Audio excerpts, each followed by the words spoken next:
Tonight, in the quiet world of your dreams, you have the chance to experience the most fascinating feeling you've ever known.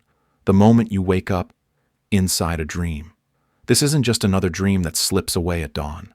This is a full experience.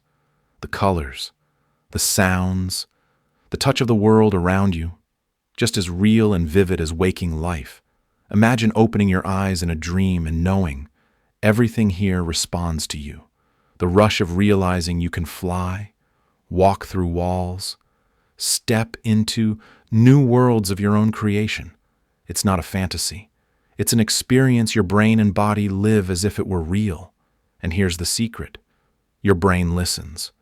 The thoughts you feed it before sleep decide where the night will take you. Just by listening to this video, you're already planting seeds in your mind. Seeds that grow into awareness, clarity, and control inside your dreams. Stay with me. And tonight may be the night you step through the door, not as a passenger in a fading story, but as the creator of your own living dream. Chapter 1. Doorway to the Dream. Imagine walking down a long, moonlit hallway. The corridor stretches before you, bathed in silver light that seems to come from nowhere and everywhere at once. Your footsteps are silent on the carpet that feels somehow familiar, yet you can't place where you've walked this path before. At the end of this hallway stands a door unlike any you've ever seen. It's not made of wood or metal, but seems to be crafted from pure awareness itself, translucent, shimmering, alive with possibilities. Above this door, written in letters that glow with soft bioluminescence, is a single word: lucidity. This door exists in every dream you've ever had. Most of the time we walk past it without noticing, lost in the chaotic narrative our sleeping minds weave. But tonight, I'm going to teach you not only how to see this door, but how to turn its handle and step through into a realm where you become the conscious author of your own impossible stories. The key to this door isn't hidden in some ancient text or sold by dream gurus for hundreds of dollars. It's already in your possession. It's your attention itself.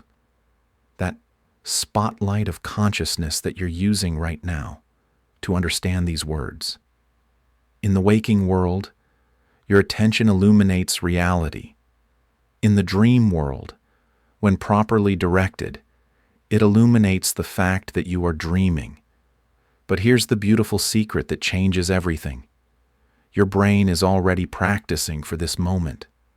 Every night as you sleep, your mind constructs elaborate virtual realities so convincing that you rarely question them. You've piloted spaceships, had conversations with deceased relatives, found yourself back in school taking exams for classes you never took. Your brain is already a master of creating immersive, believable experiences. The only difference between regular dreaming and lucid dreaming is a single moment of recognition. The instant when you realize that the impossible things happening around you are actually clues that you're dreaming. That friend who died 5 years ago standing in your kitchen, making coffee and laughing at a joke you can't remember telling, that's not a mystery to be confused by. It's a gift, a signal from your dreaming mind that you've entered the realm where anything is possible. As we walk together toward that door of awareness, I want you to understand that what you're about to learn isn't magic. It's a skill as natural as learning to ride a bicycle or play a musical instrument. Some people discover it accidentally as children. Others spend years developing it as adults. But everyone, absolutely everyone, has the capacity to become lucid in their dreams. Tonight, we're going to make sure you have every tool you need to recognize when you're dreaming, how to stabilize that recognition, and how to use it to transform your relationship with sleep, consciousness, and the incredible power of your own mind. The door is waiting. Let's learn how to open it. Chapter 2. What lucid really means. Before we go any further, let's be absolutely clear about what we mean when we say lucid dreaming, because this term gets thrown around in ways that can be confusing or even misleading. Lucid dreaming has nothing to do with vivid dreams, though lucid dreams are often exceptionally vivid. It has nothing to do with controlling your dreams, though control often becomes possible once you're lucid.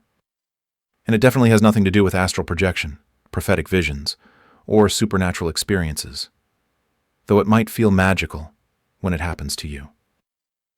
Lucid dreaming means exactly one thing: being aware that you are dreaming while you are dreaming.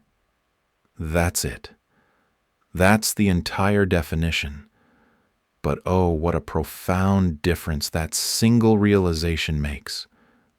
Think about your dreams from last night, if you can remember them. Maybe you were late for an important meeting, but instead of taking a car, you were trying to get there by riding a giant hamster through a shopping mall filled with people from your high school. In the dream, this probably seemed perfectly reasonable, or at least you didn't question it. Your dreaming mind accepted the bizarre logic without hesitation. This is what researchers call dream consciousness.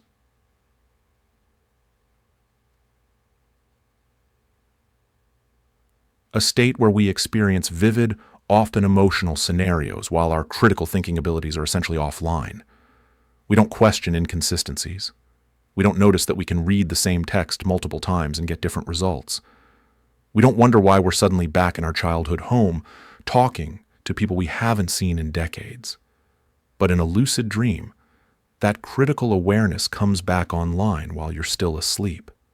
Suddenly, you're experiencing that hamster-riding mall adventure while simultaneously thinking, wait a minute, this is a dream. I don't actually need to ride this hamster to get anywhere. In fact, I could probably fly there. Or better yet, I could transform this entire mall into a beautiful forest. That moment of recognition, that's the moment of becoming lucid. And it's often accompanied by a feeling that's almost impossible to describe to someone who hasn't experienced it. It's part excitement, part relief, part wonder, and part, of course. It's like suddenly remembering that you can speak a foreign language you'd forgotten you knew, or like realizing you've been wearing a heavy coat indoors and you can simply take it off. The clarity that comes with lucidity is extraordinary. Colors become more vibrant. Details become sharper. Your memory of the waking world returns, often with startling completeness. You remember who you are, where you live, what you did yesterday. You remember that you have a physical body sleeping in a bed somewhere, and that this entire experience is taking place in your mind. But here's what makes it beautiful, rather than disappointing. This recognition doesn't diminish the dream experience. It enhances it. You're not watching a movie anymore. You're the director, the screenwriter, and the star all at once. The dream world doesn't become less real to your senses. It becomes more accessible to your intentions. Some people worry that lucid dreaming will make their regular dreams less mysterious or enjoyable. In my experience, the opposite is true. Once you know how to become lucid, you develop a deeper appreciation for the incredible creativity of your unconscious mind. Even non-lucid dreams become more interesting because you start noticing the dream signs and bizarre logic that you previously ignored. The goal isn't to become lucid in every dream. That would actually be exhausting and probably counterproductive. Regular dreams serve important psychological functions, processing emotions and memories in ways that our conscious minds might interfere with. The goal is to have the option of lucidity when you want it, and to recognize the opportunity when it presents itself. This recognition, this awakening within the dream, is a skill that improves with practice. Tonight, we're going to start building that skill. Chapter 3. The Night Laboratory. To understand how to become lucid in your dreams, It helps to understand what's actually happening in your brain when you dream. Don't worry, we're not going to get lost in neuroscience jargon. Think of this as a friendly tour of the most fascinating laboratory on Earth, your sleeping mind. The story of lucid dreaming research begins in ancient times. Tibetan Buddhists developed elaborate practices around dream yoga, the art of maintaining awareness through the sleep cycle. Aristotle wrote about the phenomenon in the 4th century BCE, noting that often when one is asleep, there is something in consciousness which declares that what then presents itself is but a dream. But it wasn't until the 1970s that Western science found a way to prove that lucid dreaming was real. The challenge was obvious. How do you verify that someone is conscious during a dream? You can't just ask them. They're asleep. You can't rely on their report after waking. Memory of dreams is notoriously unreliable. For decades, skeptical researchers dismissed lucid dreaming reports as confabulation, false memories, or misidentified moments of light sleep. Then a brilliant researcher named Dr. Stephen LaBerge had an idea that changed everything. He realized that while the body is paralyzed during REM sleep to prevent us from acting out our dreams, the eyes can still move. What if lucid dreamers could signal from within their dreams using deliberate eye movements? The experiment was elegantly simple. Volunteers were hooked up to EEG machines and other monitoring equipment in sleep laboratories. They were instructed to move their eyes in a specific pattern: left, right, left, right, if they became lucid in a dream. The researchers could then verify that the person was definitely in REM sleep, while apparently conscious enough to remember and execute a pre-planned task. When the results came in, they were revolutionary.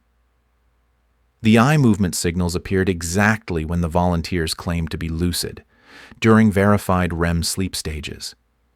For the first time, science had objective proof that consciousness could exist within dream. What happens in your brain during these moments is fascinating. During normal REM sleep, the prefrontal cortex, the area responsible for logical thinking, self-awareness, and memory, is largely deactivated.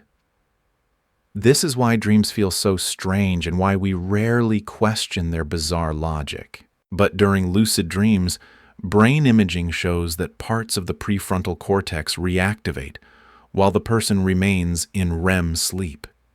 It's as if someone turns on a light in a specific room of your mental house while keeping the rest of the house in the dreaming darkness.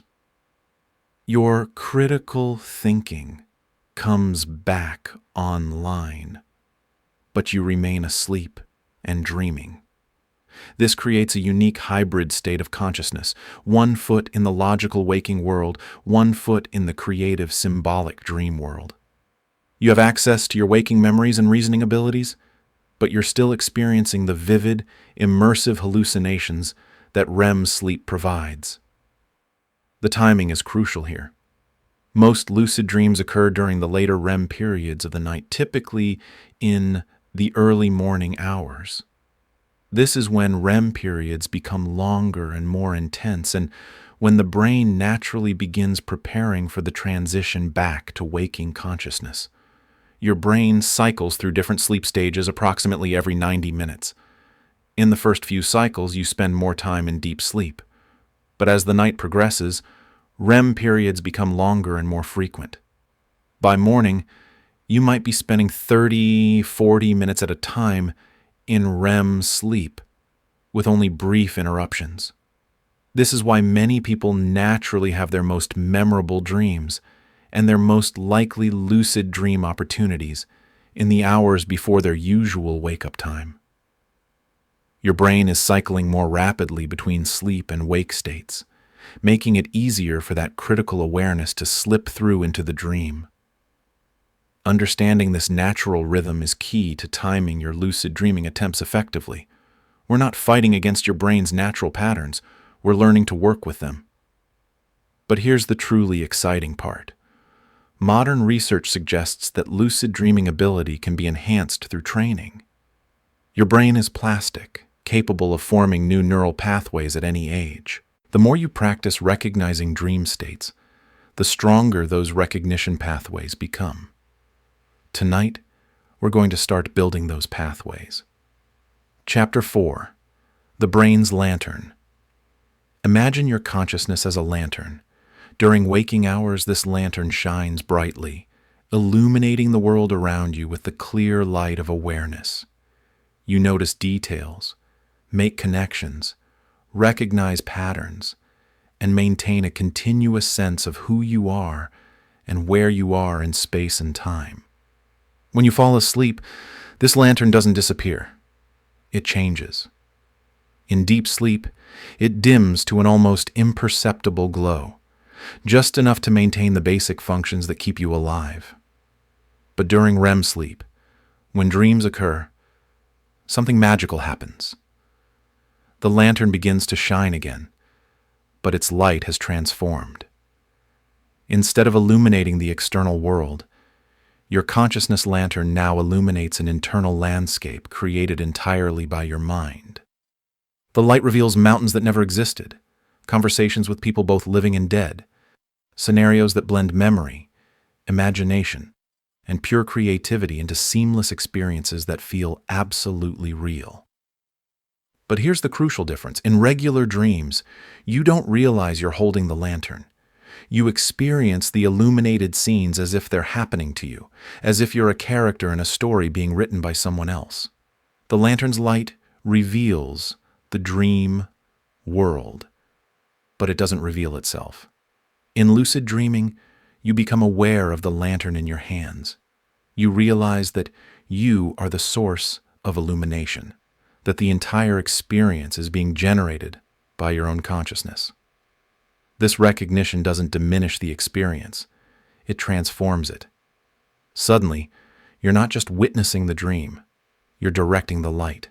This metaphor isn't just poetic, it corresponds to what neuroscientists call metacognition, literally, thinking about thinking. In the waking state, you constantly engage in metacognitive activities.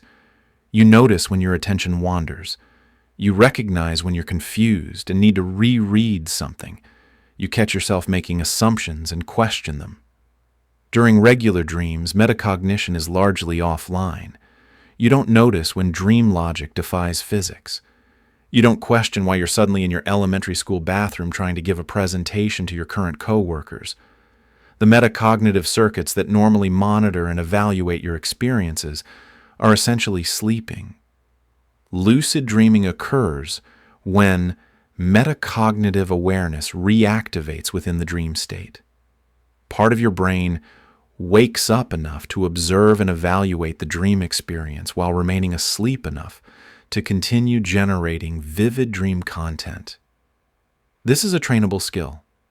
Just as you can strengthen your muscles through exercise, you can strengthen your metacognitive abilities through practice. Every time you pause during your waking day to ask, "Am I dreaming right now?" You're exercising the same neural circuits that will eventually allow you to ask that question within a dream. The beauty of this process is that it builds on capabilities you already possess. You've been having dreams your entire life. Your brain already knows how to create immersive virtual experiences. Your consciousness already knows how to navigate imaginary landscapes. The only missing piece is the recognition that you're doing it. Think about learning to ride a bicycle. You already had the balance, coordination, and muscle control needed. The learning process was about integrating these existing capabilities into a new skill. Lucid dreaming works the same way. You already have all the components: dreaming, awareness, memory, intention. Learning to lucid dream is about orchestrating these elements into a new configuration. The lantern of consciousness is already yours. You carry it with you into every dream. What we're learning tonight is simply how to remember that it's there and how to direct its light intentionally. Some people find this recognition happens suddenly. a flash of understanding that transforms their entire dream experience in an instant. Others develop it gradually, with awareness dawning slowly like sunrise over a landscape. Both paths are valid. Both lead to the same destination: conscious participation in the theater of dreams. The key insight is that lucidity is natural. You're not learning to do something impossible or supernatural. You're learning to recognize something that's already happening. Your consciousness is already present in your dreams. We're just teaching you how to notice it. This recognition begins with attention, continues with intention, and flowers into the extraordinary experience of awakening within the dream. Chapter 5. Why People Do It. Before we dive into the practical techniques that will help you achieve lucidity tonight, let's explore why this experience is worth pursuing. Understanding your motivation doesn't just inspire you, it actually makes lucid dreaming more likely to occur. When your unconscious mind understands why you want this experience, it becomes an ally in creating the conditions for lucidity. The most common reason people seek lucid dreaming is also the most immediately practical: transforming nightmares. If you've ever experienced recurring nightmares, you know how they can affect not just your sleep, but your entire relationship with going to bed. The anticipation of another frightening dream can create a cycle of sleep anxiety that affects your waking life. Sarah, a teacher from Portland, had been plagued by dreams of being chased through endless dark corridors for over a year. The dreams started during a particularly stressful period at work, but they continued long after the stress had resolved. She would wake up with her heart pounding, and the fear would linger throughout the following day. Then she learned about lucid dreaming. The first time she became lucid, during one of these chase dreams, she tried something that seemed impossibly simple. She stopped running and turned around to face whatever was pursuing her. In that moment of conscious choice, the entire dream transformed. The dark corridor filled with warm light, and the pursuer dissolved into harmless shadows. More importantly, the nightmares stopped. By confronting them consciously just once, Sarah's dreaming mind seemed to understand that she was no longer afraid. The psychological pattern that had been generating these dreams was resolved through direct engagement rather than avoidance. This isn't unusual. Many people find that lucid dreaming provides a unique therapeutic space where they can work with fears, traumas, and anxieties in a completely safe environment. Since you know you're dreaming, you can face things that would be terrifying in waking life with the knowledge that no real harm can come to you. Beyond nightmare resolution, lucid dreaming offers unprecedented opportunities for creativity and problem solving. Throughout history, artists, writers, inventors, and scientists have reported receiving inspiration from dreams. But imagine being able to consciously engage with that creative process instead of hoping it happens accidentally. Musicians have composed entire symphonies in lucid dreams. Architects have designed buildings by walking through them in dream space, experiencing how light and shadow interact with their creations. Writers have conducted conversations with their characters, discovering plot developments that their conscious minds never would have conceived. The dream world operates by different rules than waking reality. In dreams, metaphor becomes literal, symbols come alive, and abstract concepts can be experienced through all your senses. This makes lucid dreaming an incredibly rich environment for creative exploration. Many people also use lucid dreaming for skill rehearsal. Since your brain doesn't always distinguish between imagined and real experiences, practicing a skill in a vivid, controlled dream can actually improve your waking performance. Athletes have used lucid dreaming to rehearse perfect game performances.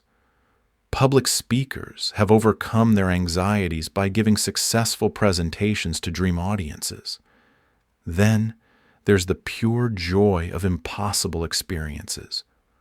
Where else can you fly through cosmic landscapes, breathe underwater, shrink to the size of an ant, and explore a garden from that perspective, or have conversations with historical figures? The dream world offers experiences that no amount of money or technology could provide in waking life. David, a software engineer from Minnesota, describes his first lucid flight this way. I was standing in my backyard, realized I was dreaming, and decided to see if I could fly. I started by just jumping a little higher than normal, then pushing myself up into the air.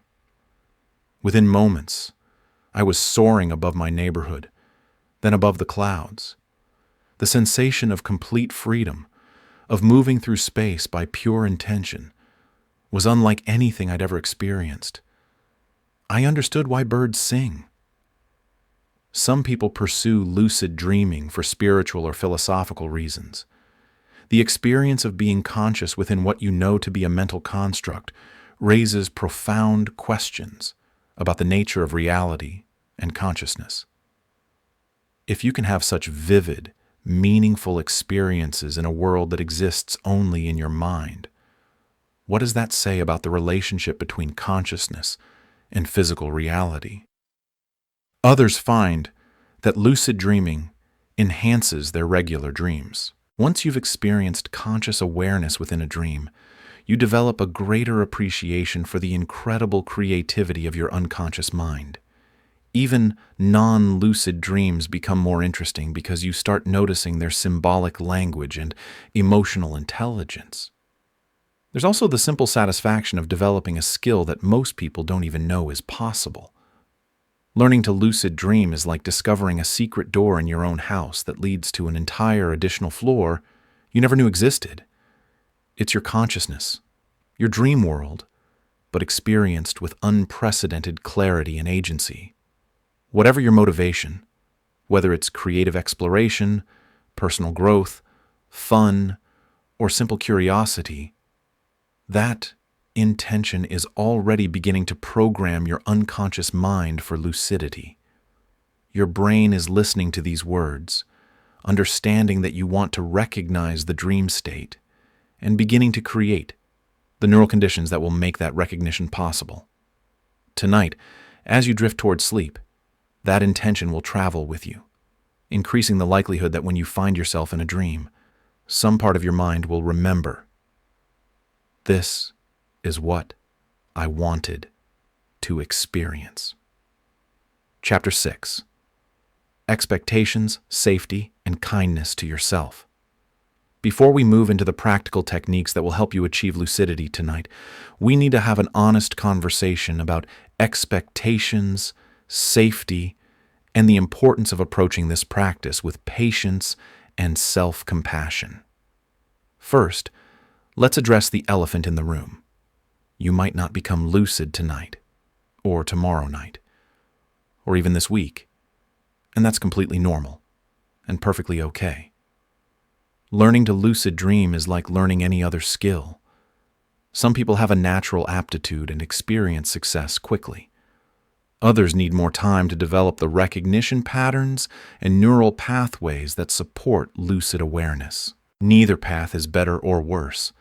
They're just different expressions of how unique brains learn unique skills. What I can promise you is this: every technique you practice, every reality check you perform, every intention you set is building the foundation for lucidity.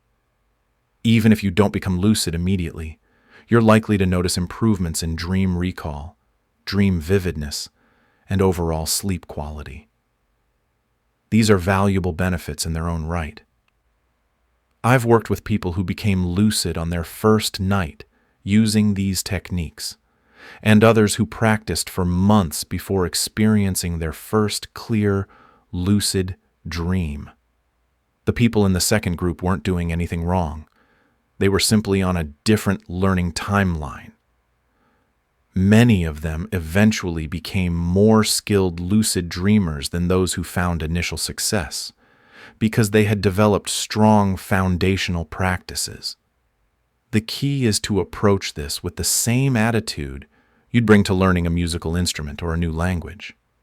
You wouldn't expect to play Chopin after your first piano lesson, or speak fluently after one Spanish class.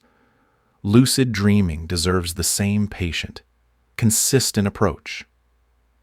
Now, let's talk about safety. Lucid dreaming is exceptionally safe for the vast majority of people. It's a natural phenomenon that occurs spontaneously in most people, at least occasionally. When you practice lucid dreaming techniques, you're simply increasing the likelihood of a normal brain function, not inducing anything artificial or dangerous. However, there are a few things to be aware of. Some people experience sleep paralysis in connection with lucid dreaming attempts. Sleep paralysis is a normal part of REM sleep. Your brain paralyzes your voluntary muscles to prevent you from acting out your dreams. Usually, this paralysis ends before you wake up, so you never notice it.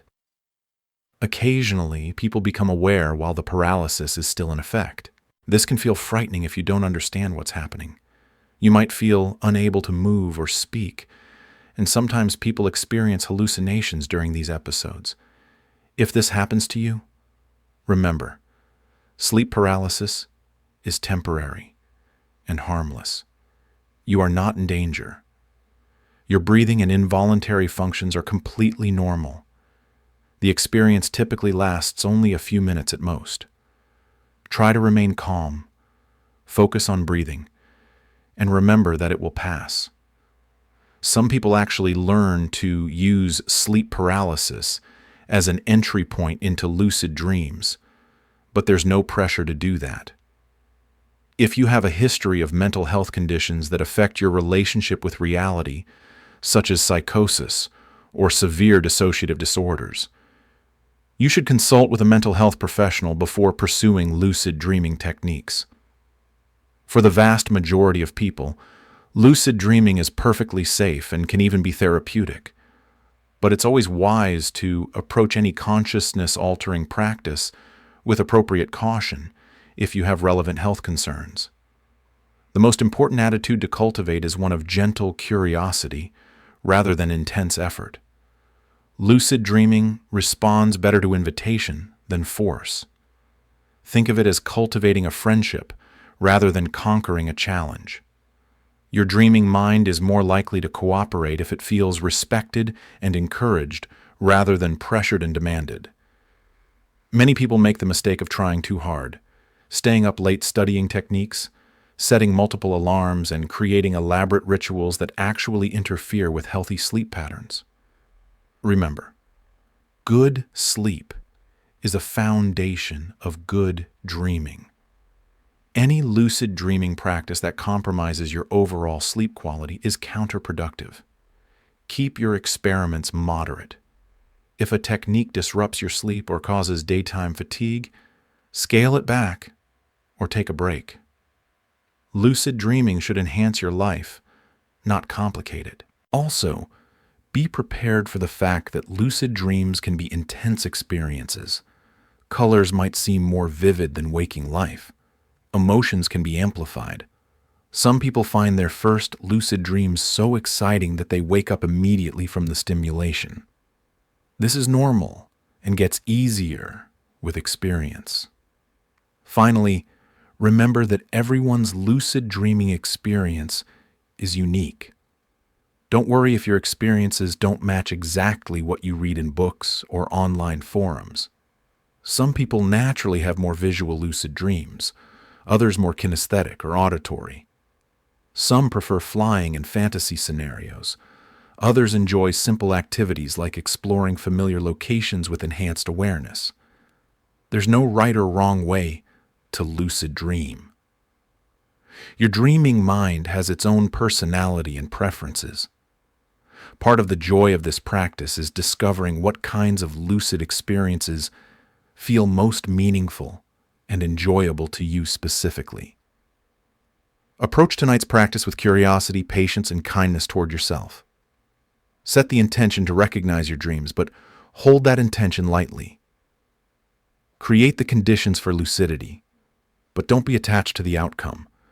Sometimes the most beautiful, lucid dreams come when we've stopped trying so hard and simply allowed our natural awareness to bloom in its own time.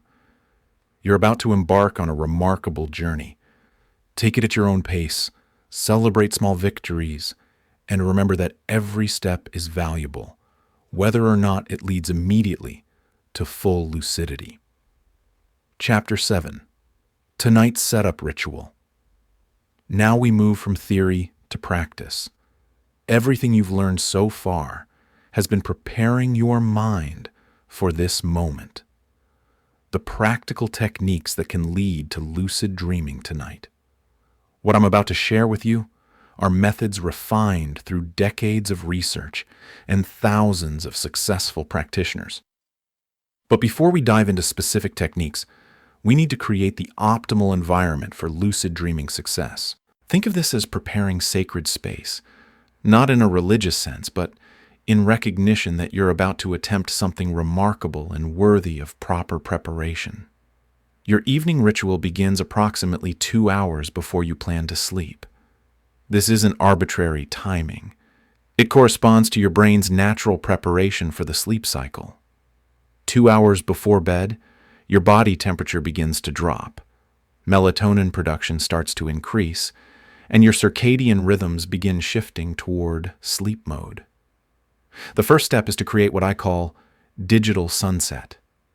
This means turning off all screens, phones, tablets, computers, televisions, or at minimum, using blue light filtering if you absolutely must look at a screen. Blue light suppresses melatonin production and keeps your brain in a state more suited for wakefulness than dreaming. Instead of scrolling through social media or watching Netflix, engage in activities that naturally encourage introspection and relaxation. Read something inspiring, listen to calming music, take a warm bath, practice gentle stretching or meditation. The goal is to transition your consciousness from the external focused, analytical state of waking life toward the internal, intuitive state that precedes sleep. About an hour before bed, begin what I call the intention-setting ritual. This doesn't require any special equipment or elaborate ceremony. It simply requires clarity and commitment. Find a piece of paper and write down your lucid dreaming intention, not, "I will have a lucid dream tonight." That's too much pressure and specificity. Instead, write something like, "When I dream tonight, I will notice that I am dreaming." Or, "I am open to recognizing the dream state." The language should feel natural and achievable to you. Place this written intention somewhere you'll see it when you wake up, on your nightstand, attached to your alarm clock, or even taped to your bathroom mirror. This serves two purposes. It reinforces your intention before sleep, and it reminds you to pay attention to your dreams when you wake up. Next, prepare your dream journal. This is crucial, and it doesn't need to be anything fancy. A simple notebook and pen placed within easy reach of your bed will suffice. Some people prefer digital recording, but I recommend handwriting for lucid dreaming purposes. The physical act of writing engages different neural pathways than typing and often helps with memory consolidation. Open your journal to a blank page and write tomorrow's date at the top. This simple act tells your unconscious mind that you expect to have dreams worth recording. It's a subtle but powerful message that you value your dream experiences. If you're using the wake back to bed technique, which we'll discuss in detail in a few minutes, set your alarm now. Place it close enough that you'll hear it, but not so close that it will startle you awake. The goal is gentle awakening, not shock. Now, as you prepare for bed itself, pay attention to your physical environment. Your bedroom should be cool, dark, and quiet. Cool temperatures, around 65, 68 degrees Fahrenheit, promote deeper sleep and longer REM periods. Darkness encourages melatonin production and prevents early morning light from disrupting your sleep cycles. Quiet, or consistent white noise prevent sudden sounds from pulling you out of dreams before you've had a chance to remember them. Some people find certain scents helpful for dream recall and lucidity. Lavender is scientifically proven to improve sleep quality and dream recall. A small lavender pillow or a drop of lavender essential oil on your pillowcase might enhance your dream experiences. But don't overdo it. Strong scents can be disruptive rather than helpful. As you get into bed, perform what I call the physical preparation. Lie on your back in a comfortable position. Take 3 deep, slow breaths, allowing your body to settle into the mattress with each exhale. Starting from your toes, consciously relax each part of your body. This isn't just relaxation.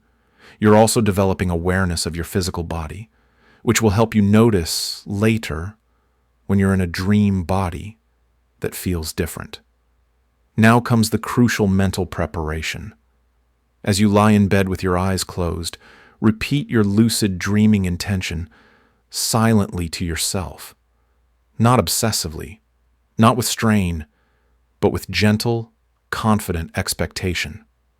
When I dream tonight, I will recognize that I am dreaming. Let this intention settle into your mind like a seed planted in fertile soil.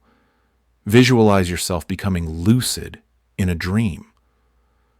Don't try to construct an elaborate scenario. Keep it simple. Maybe you see yourself doing a reality check and realizing you're dreaming. Maybe you imagine the moment of recognition, that feeling of clarity and excitement when you realize you're in a dream. The key is to make this visualization feel natural and achievable, not forced or desperate. As sleep approaches, release attachment to the outcome. This is perhaps the most challenging part for beginners. You want lucidity so much that the wanting itself can create tension that interferes with both sleep and dreams. The paradox of lucid dreaming is that it often comes most easily when you've created optimal conditions, but then let go of demanding specific results. Think of it like waiting for a shooting star. You position yourself in a dark place at the right time. You look up at the sky with attention and hope, but you can't force the meteor to appear. You can only create the conditions and maintain gentle awareness. Your last conscious thought before sleep should be your intention, held lightly like a butterfly that might land on your hand if you remain still and patient. When I dream, I will notice. Then allow sleep to come naturally. Everything you've done in this ritual, the environment preparation, the intention setting, the physical relaxation, the mental visualization, has created optimal conditions for lucidity. Your unconscious mind has received clear signals about what you hope to experience. Your body is prepared for restful, dream-rich sleep. Your dream journal is ready to capture whatever experiences come. Now, as you drift toward sleep, trust that you've done everything you can. The next chapter of tonight's journey will unfold in dreams, and you're as prepared as anyone can be to recognize when it begins. Chapter 8. Dream Journal. Primer. Your dream journal is far more than just a notebook where you record interesting nighttime stories.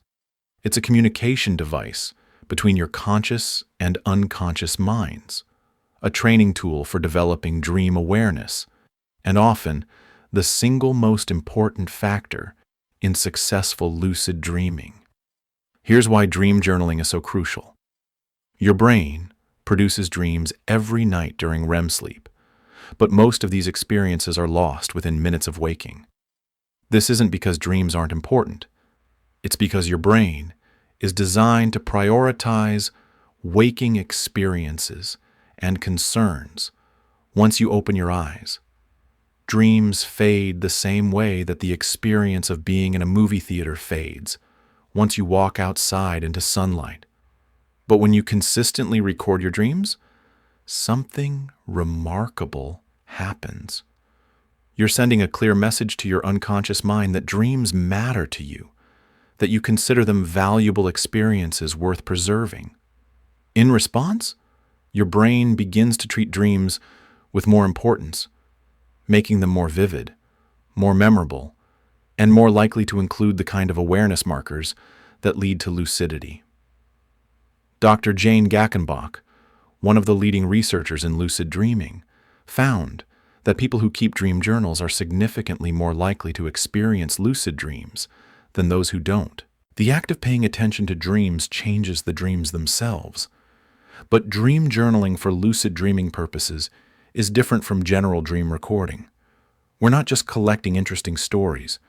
We're training ourselves to recognize the patterns, inconsistencies, and impossible elements that characterize the dream state.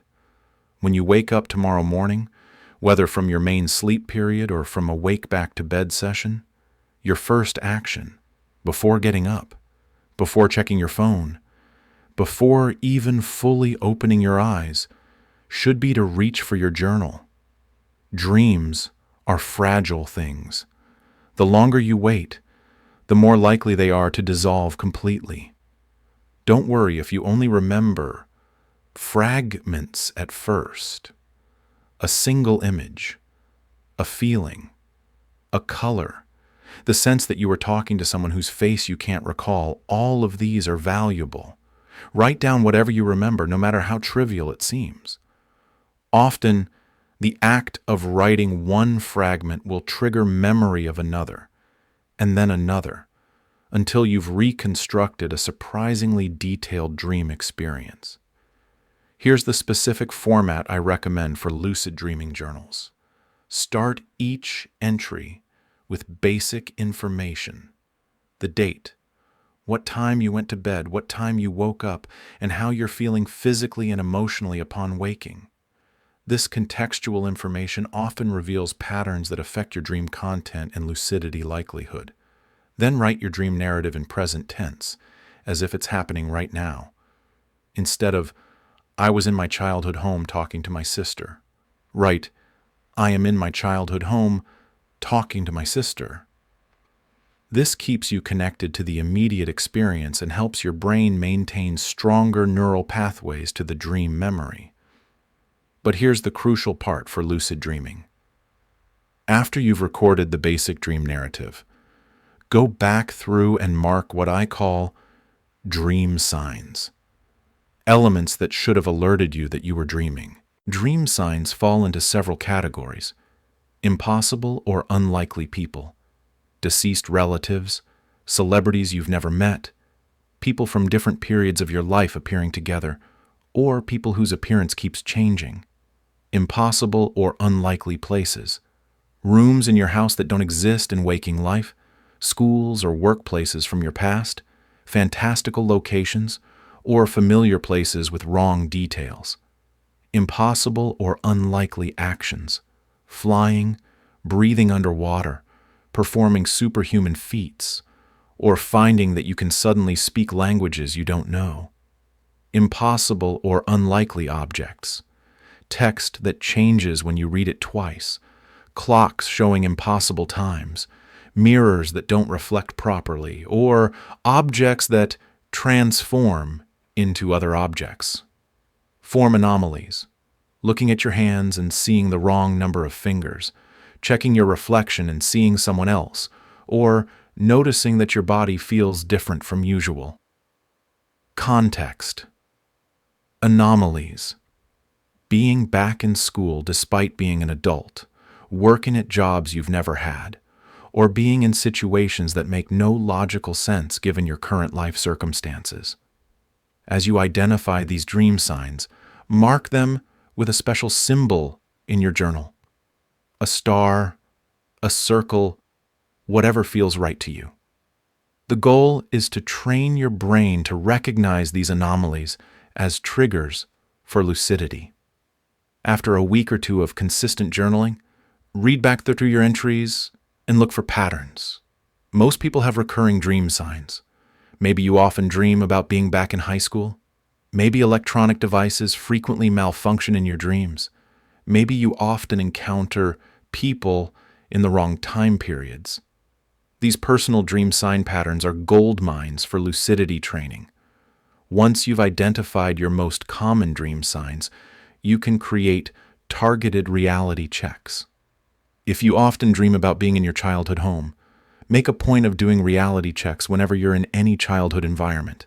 If electronic devices often act strangely in your dreams, do reality checks whenever you use your phone or computer. Here's a sample dream journal entry that demonstrates these principles. March 15th. Went to bed 10:30 p.m.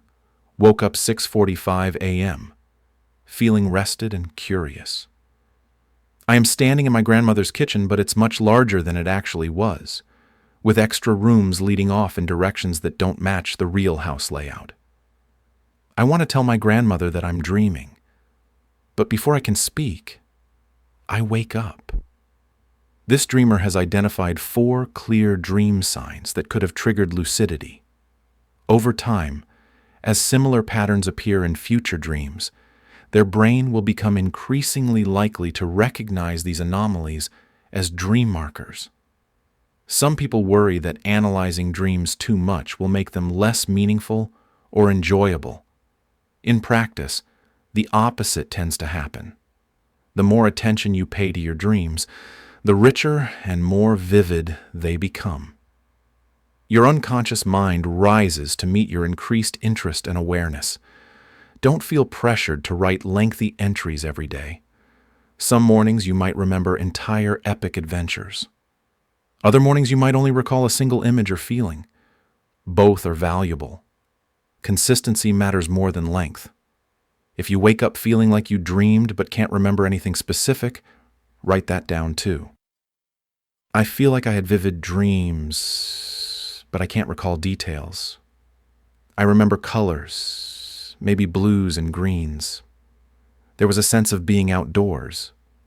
Often these impression-based entries help you remember more in future nights. Keep your journal and pen in the exact same place every night. Train yourself to reach for them automatically upon waking. Some people find it helpful to practice this motion before falling asleep. Reach out to where your journal will be. Mime the motion of picking up the pen. Remind your sleeping self what to do upon waking. Technology note: while digital dream journals are certainly possible, I strongly recommend handwritten journals for lucid dreaming purposes. The physical act of writing engages different neural pathways than typing, often triggering additional dream memories that might not surface while typing. Plus, handwriting doesn't require you to look at a bright screen immediately upon waking, which can interfere with dream recall. Your dream journal will become one of your most valuable tools for achieving lucidity. But more than that, it will become a fascinating record of your unconscious mind's creativity, wisdom, and symbolic language.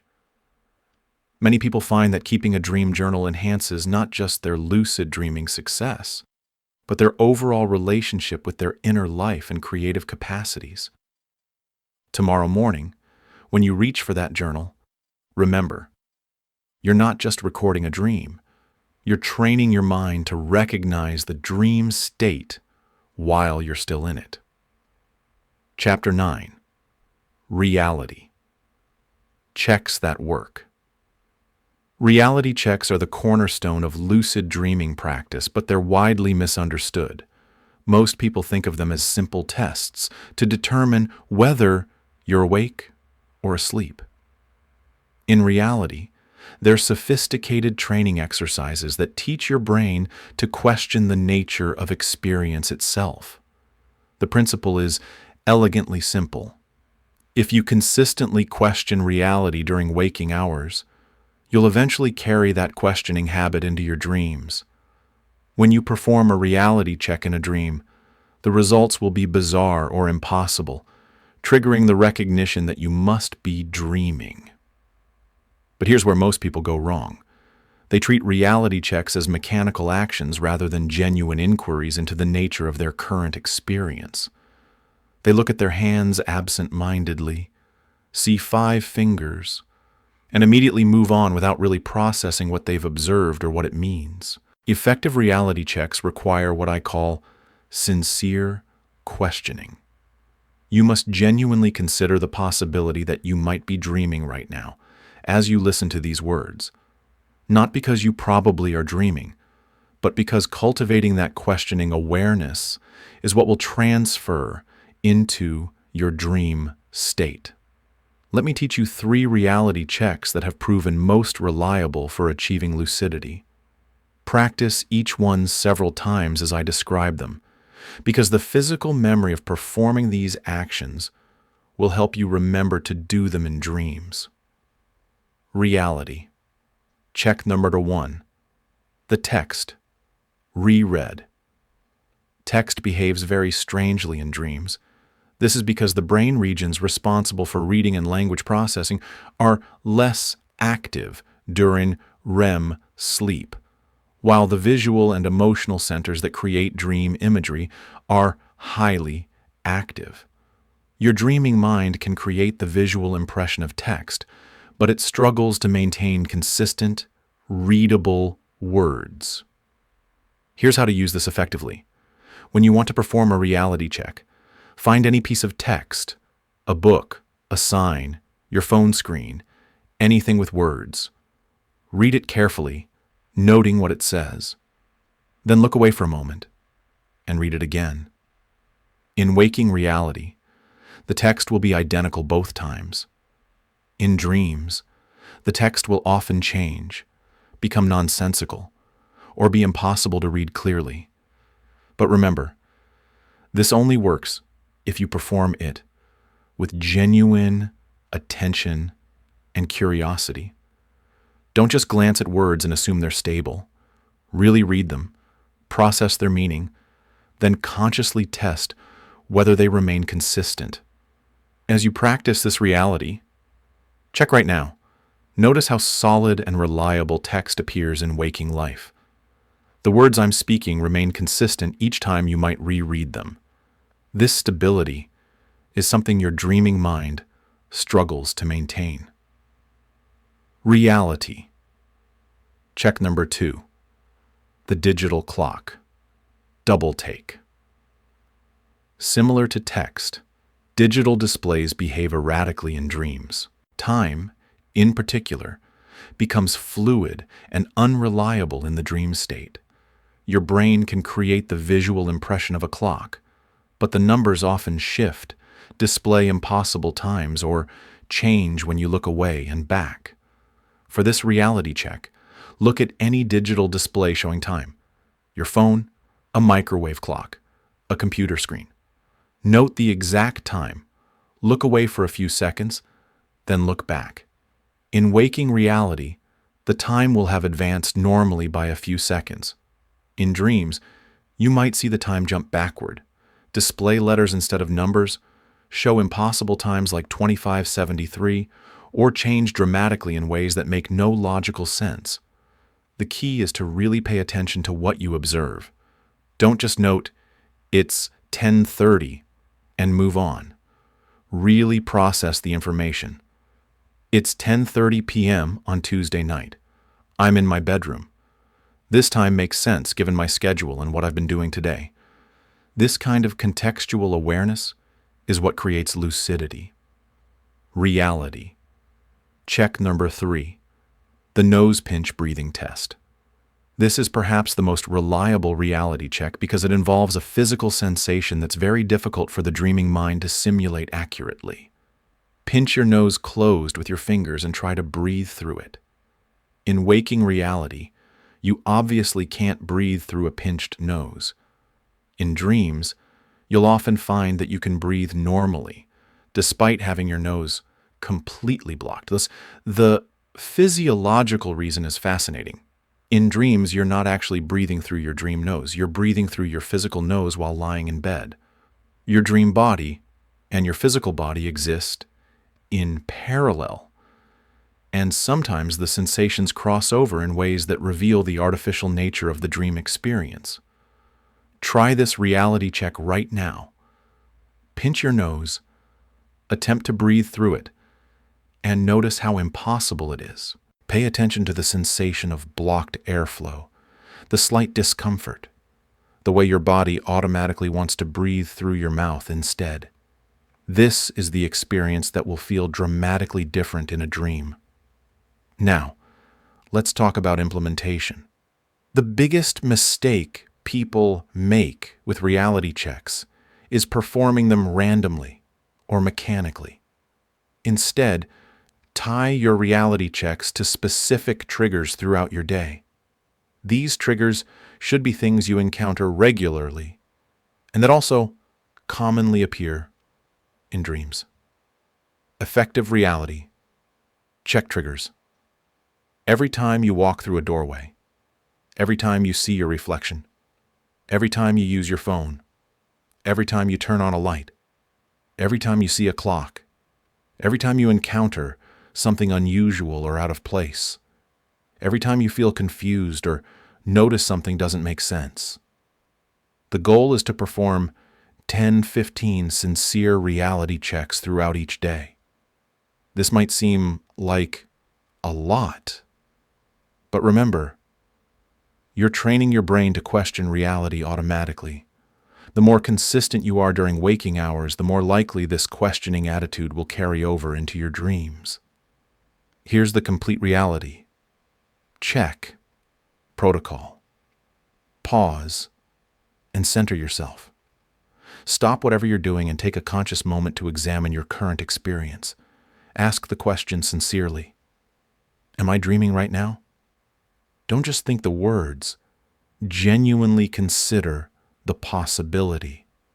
Perform your chosen reality check. Execute the text reread, digital clock check, or nose pinch test with full attention. Examine the results critically. Don't just note what happened. Think about what it means and whether it makes sense. Consider your context. Look around at your environment. Does everything make logical sense? How did you get here? What were you doing 5 minutes ago? Affirm your state. If you determine you're awake, consciously acknowledge, I am awake. When I am dreaming, I will recognize it. The beauty of this practice is that it works whether or not you become immediately lucid. Reality checks improve your general awareness, enhance your critical thinking skills, and strengthen your connection to present moment experience. Many people find that consistent reality checking improves their waking life as much as their dream life. Set up reminders to help you remember to do reality checks. Phone alarms, sticky notes, or wearable devices can all serve as triggers. But don't rely solely on external reminders. Work on developing the internal habit of questioning your experience whenever something seems even slightly unusual. Remember, in dreams, reality checks often fail in obvious dramatic ways. Text might turn into pictures. Clocks might show your name instead of numbers. You might breathe easily through your pinched nose. These dramatic failures are gifts, clear signals from your unconscious mind that you've entered the dream realm. Tonight, as you practice these reality checks before bed, you're programming your brain to perform these same inquiries within your dreams. Each sincere reality check is a seed planted in your unconscious, waiting to bloom into lucidity when the conditions are right. Chapter 10. Wake Back to Bed, WBTB, Made Easy. Now we come to what many consider the most effective technique for inducing lucid dreams. Wake back to bed, commonly abbreviated as WBTB. This method works by taking advantage of your brain's natural sleep architecture and the timing of REM cycles to maximize your chances of becoming lucid. The science behind WBTB is elegant. As I mentioned earlier, REM sleep occurs in cycles throughout the night, but these cycles aren't evenly distributed. During the first half of your sleep, you spend more time in deep, non-REM stages that are crucial for physical restoration but produce few memorable dreams. During the second half of your sleep, REM periods become longer, more frequent, and more intense. By the early morning hours, typically between 4 and 7 a.m., you're cycling through REM periods that can last 30-40 minutes with only brief interruptions of lighter sleep stages. This is when your most vivid dreams occur, and when lucidity is most likely to spontaneously arise. WBTB works by artificially creating a transition between wake and REM sleep during this optimal time window. When you wake up during or just after a REM period, your brain is primed for dreaming. If you can fall back asleep while maintaining a slight thread of conscious awareness, that awareness can carry over into your next REM cycle, resulting in lucidity. Here's the basic WBTB protocol, simplified for maximum effectiveness. Step 1. Calculate your timing. Set your alarm for approximately 4 to 6 hours after you typically fall asleep. If you usually fall asleep at 11 p.m., set your alarm for between 3 and 5 a.m. The exact timing isn't crucial. Anywhere in this window can work. Some people find success with shorter intervals, 4.5 hours. Others with longer ones, 5.5 to 6 hours. Experiment to find what works best for your individual sleep patterns. Step 2. The gentle wake-up. When your alarm goes off, wake up fully, but calmly. This isn't a jarring emergency wake-up. It's a gentle transition to consciousness. Use a soft alarm tone. Place your alarm close enough that you'll hear it, but not so close that it startles you awake violently. The key is to become fully conscious while keeping your body relaxed. Sit up in bed or get up briefly, but avoid bright lights, intense activity, or anything that will make you feel completely awake and alert. Keep the lights dim, use a small bedside lamp, or even just the light from your phone screen if necessary. Step 3. The lucid dreaming review. Stay awake for 15 to 30 minutes. During this time, engage in activities that prime your mind for lucid dreaming. Review your dream journal entries from previous nights, paying special attention to recurring dream signs. Read about lucid dreaming techniques or success stories. Keep a book or printed articles by your bed for this purpose. Visualize yourself becoming lucid in a dream and what you want to do when it happens. Practice your reality checks while fully conscious, reinforcing the habit. Set your intention clearly. The next time I'm dreaming, I will recognize that I'm dreaming. The goal during this wake period is to get lucid dreaming concepts active in your conscious mind while maintaining a relaxed, sleepy state. You want to be thinking about dreams and lucidity, but not so intensely that you become wide awake. Step 4. The return to sleep. After 15 to 30 minutes, return to bed with the clear intention of recognizing your dreams. As you lie down, repeat your lucidity intention.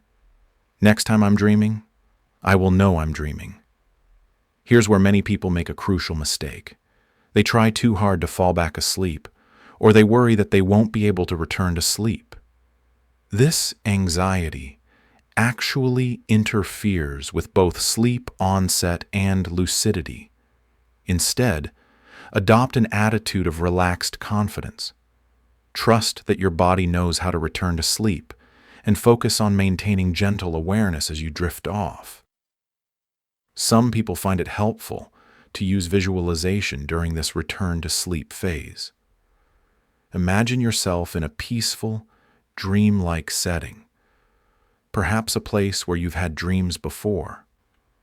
See yourself performing a reality check in this environment and becoming lucid, but keep this visualization light and dreamy, not effortful or intense. Advanced WBTB variations. The micro WBTB. Some people find success with very brief wake periods, just 5 to 10 minutes. Wake up, perform a quick reality check, reset your intention, and immediately return to sleep. The extended WBTB. Others prefer longer wake periods of 45-60 minutes, using the time for meditation, light reading, or gentle journaling. This works well for people who have difficulty falling back asleep quickly. The multiple WBTB. Advanced practitioners sometimes set multiple alarms throughout their REM-rich morning hours, creating several opportunities for lucidity in a single night. Common WBTB mistakes to avoid. Don't use bright lights during your wake period. Bright light suppresses melatonin production and can make it difficult to return to sleep or enter REM stages. Don't engage in stimulating activities like checking social media, watching videos, or having intense conversations. The goal is gentle mental activation around lucid dreaming concepts, not full alertness. Don't worry if you can't fall back asleep immediately. Sometimes you'll lie awake for 20-30 minutes before returning to sleep, and that's perfectly normal. Use this time to practice relaxation and maintain your lucidity intention. Don't practice WBTB every night. This technique can be disruptive to your overall sleep quality if overused. Most experts recommend using WBTB 2-3 times per week at most, on nights when you can afford to have your sleep interrupted and when you can sleep in a bit later if needed. The success indicators. You'll know WBTB is working when you start having more vivid, memorable dreams during your post-WBTB sleep periods, even if you don't become immediately lucid. Often, people experience increased dream awareness, more frequent reality checks within dreams, or almost lucid dreams, where they come very close to recognizing the dream state. True WBTB success often feels like this. You return to sleep after your wake period and slip into a dream that feels different from usual, more vivid, more emotionally engaging, with details that seem somehow significant. At some point in this enhanced dream, something triggers your trained questioning response. You might notice text that doesn't make sense, perform a reality check that gives impossible results, or simply have the sudden recognition. This is a dream. Tonight's WBTB strategy. Since this is potentially your first night using WBTB, keep it simple.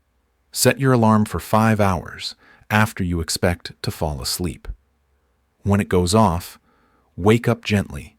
Spend 15-20 minutes reviewing the techniques you've learned tonight and return to bed with clear intention to recognize your dreams.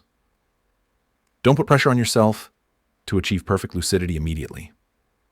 The goal tonight is simply to practice the technique and see how your dream content changes during your post-WBTB sleep period.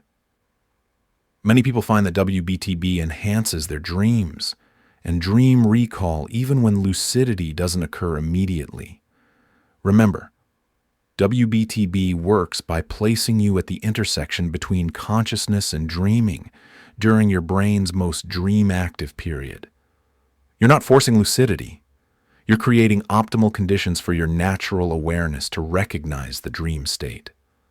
Set your alarm now, and trust that your brain knows exactly what to do with the opportunity you're about to provide. Chapter 11. First moments of lucidity. Stabilize and explore. The moment of becoming lucid in a dream is unlike any other experience in human consciousness. You might be walking through a familiar street when suddenly the quality of light seems different, more vivid somehow. You might notice that your childhood dog who passed away years ago is walking beside you, and instead of feeling confused, you think with perfect clarity, this is a dream. That recognition, that moment of awakening within sleep, can be so exciting that many people immediately wake themselves up from the sheer thrill of it. This is completely normal, but it's also preventable with the right knowledge and techniques. What you do in the first 30 seconds of lucidity will determine whether the experience lasts for hours or vanishes immediately. This is why it's crucial to learn stabilization techniques before you actually need them. When you're lucid in a dream, you want these responses to be automatic, practiced, and calm. The 3 pillars of dream stabilization. Pillar 1. Sensory grounding. The moment you realize you're dreaming, resist the urge to get excited or immediately attempt dramatic actions like flying. Instead, focus on strengthening your sensory connection to the dream environment. Look at your hands. Really study them. Notice their color, the lines on your palms, the way light reflects off your skin. Touch objects around you. Feel textures, temperatures, weights. This sensory engagement serves a crucial purpose. It deepens your brain's commitment to the dream experience. When you actively use your dream senses, you're reinforcing the neural patterns that maintain the dreaming state while preserving your lucid awareness. Many lucid dreamers develop a personal stabilization routine. Sarah, whom we met earlier, always looks for the nearest textured surface when she becomes lucid: tree bark, fabric, stone walls, and spends a moment exploring it with her hands. The dream always becomes more solid and lasting when I ground myself through touch, she explains. Pillar 2. Calm intention. Setting. Once you've grounded yourself sensory, set a clear but modest intention for your lucid dream experience. This is not the time for elaborate fantasies or complex goals. Instead, choose something simple and achievable that excites you without overwhelming the delicate balance of lucid consciousness. Good first lucid dream goals include exploring your current dream environment with enhanced awareness, flying or floating gently. Start small, hover a few inches off the ground, transforming the lighting or colors in your dream scene, finding a doorway or portal to a beautiful place, having a conversation with a dream character, creating a small object in your hands. Avoid goals that are too ambitious or emotionally charged for your first lucid dreams. Trying to meet deceased loved ones, resolve major life issues, or have profound spiritual experiences can create too much emotional intensity for a fragile lucid state. Pillar 3. Movement and flow. Static. Lucid dreams tend to fade more quickly than dynamic ones. Once you've grounded yourself and set an intention, begin moving through your dream environment. This doesn't mean rushing around frantically. Gentle, purposeful movement is most effective. One of the most powerful stabilization techniques is the dream spin. If you feel the dream starting to fade or become unstable, spin your dream body slowly in place while rubbing your dream hands together.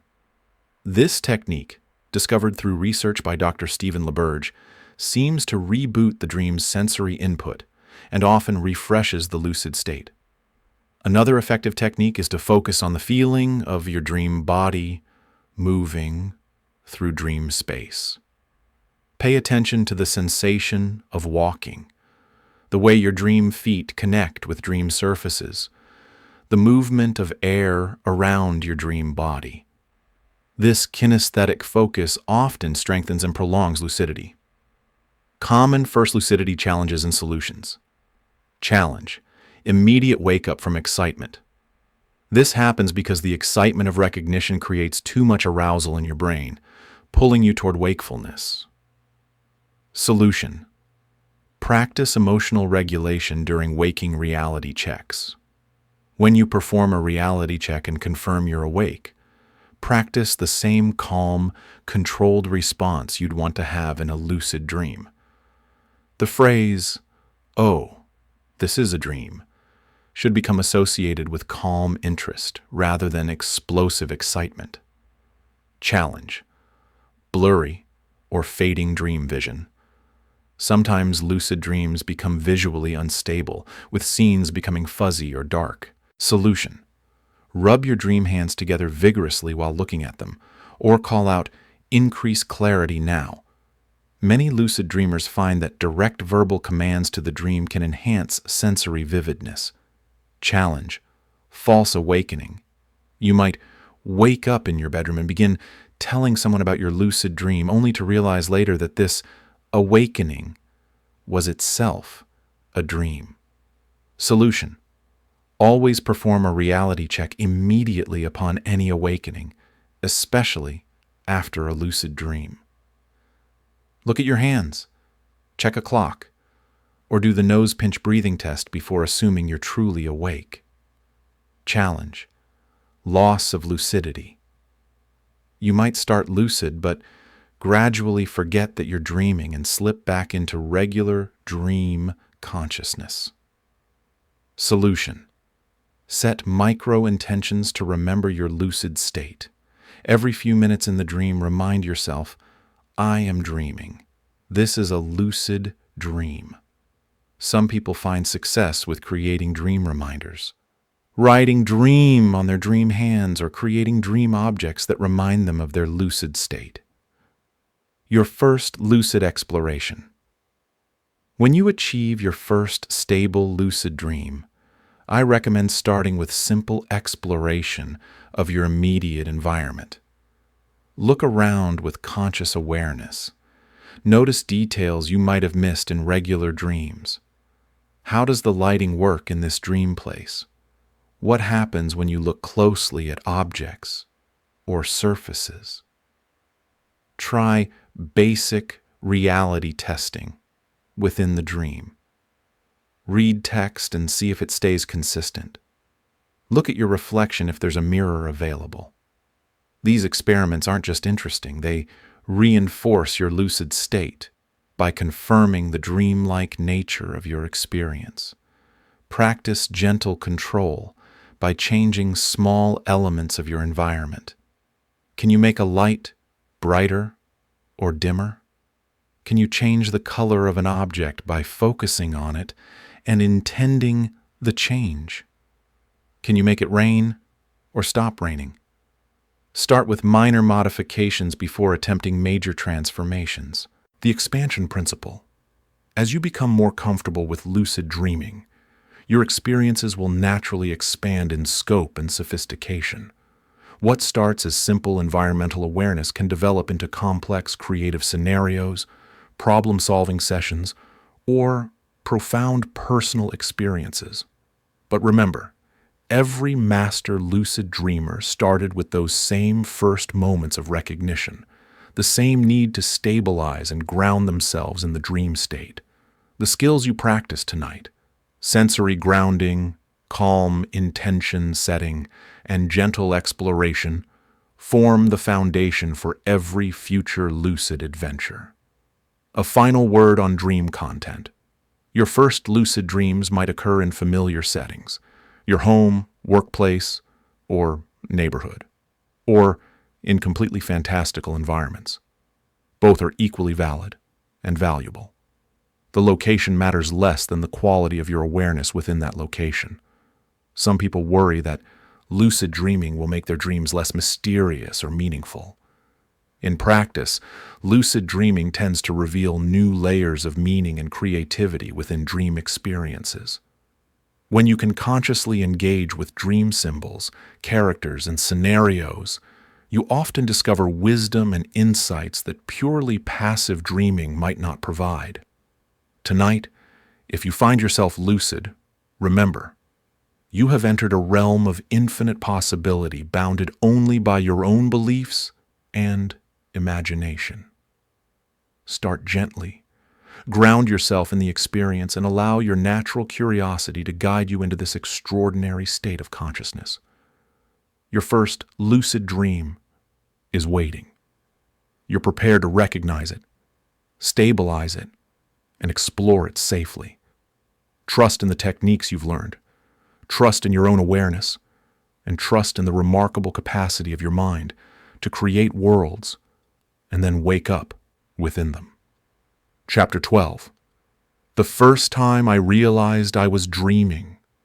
The flickering clock. Let me tell you about Emma, a college student studying psychology who had been practicing lucid dreaming techniques for 3 weeks without success.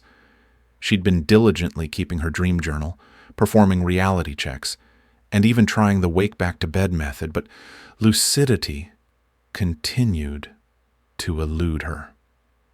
Then, on a Tuesday morning in March, everything changed with something as simple as a broken clock. Emma found herself in her dorm room, but something felt subtly different. The light coming through the window seemed more golden than usual, and the familiar sounds of campus life outside were curiously muted. She was getting ready for what she believed was an important psychology exam, feeling that familiar pre-test anxiety churning in her stomach. As she reached for her phone to check the time, her eyes fell on the digital clock on her nightstand, the same clock she'd been using for reality checks all month. But something was wrong. The numbers seemed to be flickering, shifting between different times without following any logical progression. First, it showed 8:47, then 12:23, then 8:47 again, then suddenly 25:91. In that moment, 3 weeks of reality check training paid off. Instead of dismissing the anomaly or feeling confused, Emma's mind snapped to attention with perfect clarity. She had practiced this exact scenario dozens of times in her waking life. She knew exactly what those impossible numbers meant. "This is a dream," she said aloud, and the words felt different in her dream mouth than any words she'd ever spoken. They carried the weight of recognition, of awakening, of a door opening in her consciousness that she'd been trying to find for weeks. The moment of recognition brought with it a rush of exhilaration, unlike anything Emma had ever experienced. It was as if she'd been watching a movie for her entire life and suddenly realized she could step through the screen and become part of the story. The familiar anxiety about her exam dissolved completely, replaced by a sense of infinite possibility and freedom. But Emma remembered her stabilization training. Instead of immediately trying to fly or transform her room into a fantasy landscape, she took a deep breath and looked at her hands. In the dream, they appeared normal but seemed to glow with a subtle inner light. She touched the surface of her desk, feeling its smoothness and coolness with enhanced sensitivity. Every texture seemed more vivid, more immediate than in waking life. "I am lucid," she told herself quietly. "This is a lucid dream, and I want to explore it carefully." The room around her seemed to respond to her conscious attention. Colors became more saturated, details became sharper, and she noticed things she'd never seen before in her actual dorm room. Intricate patterns in the wood grain of her furniture, subtle plays of light and shadow that created an almost magical atmosphere. Emma decided to start with something simple. She had always wanted to experience flying, but she chose to begin modestly. Standing in the center of her room, she focused on the intention to hover just a few inches off the ground. At first, nothing happened. Then, gradually, she felt a lightness in her body, as if gravity was loosening its hold on her. Her feet left the floor slowly, gently, and she found herself floating in the air like an astronaut in zero gravity. The sensation was indescribable, not just the physical feeling of weightlessness, but the emotional experience of absolute freedom from physical limitations. She laughed with pure joy, a sound that seemed to make the air around her shimmer with golden light. From her floating position, Emma looked around her transformed room. Her window no longer showed the familiar campus quad, but opened onto a vista of rolling hills covered with flowers that seemed to sparkle like jewels. She drifted toward the window, passing through it as easily as walking through air, and found herself floating above this impossible landscape. Below her, the hills stretched endlessly in all directions, covered with flowers that changed color as she watched. Blues flowing into purples, purples melting into roses, roses brightening into golds that seemed to generate their own light. The sky above was neither day nor night, but something in between, painted with stars that moved slowly, like distant fireflies. Emma spent what felt like hours floating through this landscape, marveling at her mind's capacity to create such beauty and complexity. She touched down occasionally to examine flowers that felt real to all her senses, petals like silk, fragrances more complex and beautiful than any waking flower, stems that pulsed with gentle life. At one point, she encountered a stream that flowed uphill, its water crystal clear and somehow musical, producing actual melodies as it moved over stones that looked like cut gemstones. When she cupped the water in her hands, it felt cool and wet and somehow alive, as if it were made of liquid light. The most profound moment came when Emma realized that everything she was experiencing, every flower, every sound, every sensation, was being created by her own mind in real time. She was simultaneously the artist and the audience, the dreamer and the dream, the observer and the observed. "I am doing this," she whispered to herself with wonder. "My brain is creating all of this." But rather than diminishing the experience, this recognition enhanced it. She felt connected to a creative power she had never known she possessed. In waking life, she could barely draw a stick figure, yet here she was, generating landscapes and sensory experiences more beautiful than anything she'd ever seen in the waking world. As the dream continued, Emma experimented with gentle modifications to her environment. She discovered she could change the colors of flowers by focusing on them with clear intention. She could make the musical stream flow in different directions, creating new melodies. She could even call up memories from her childhood and watch them play out like movies in the sky above her. The lucid dream lasted for what seemed like hours, though in reality it probably lasted only 20-30 minutes of REM sleep. Eventually, Emma felt the dream beginning to fade naturally, the vivid colors becoming slightly less intense, the sense of presence becoming lighter. She woke up in her actual dorm room with tears of joy on her cheeks and a sense of wonder that stayed with her for days. The psychology exam she had been anxious about in the dream was actually scheduled for the following week, and when she took it, she felt calm and focused, carrying some of that dream confidence into her waking life. Emma's experience illustrates several key points about successful, lucid dreaming. Her lucidity was triggered by a reality check she had been practicing consistently, the digital clock test. Her recognition of the dream state was immediate and confident because she had trained her mind to recognize that specific anomaly.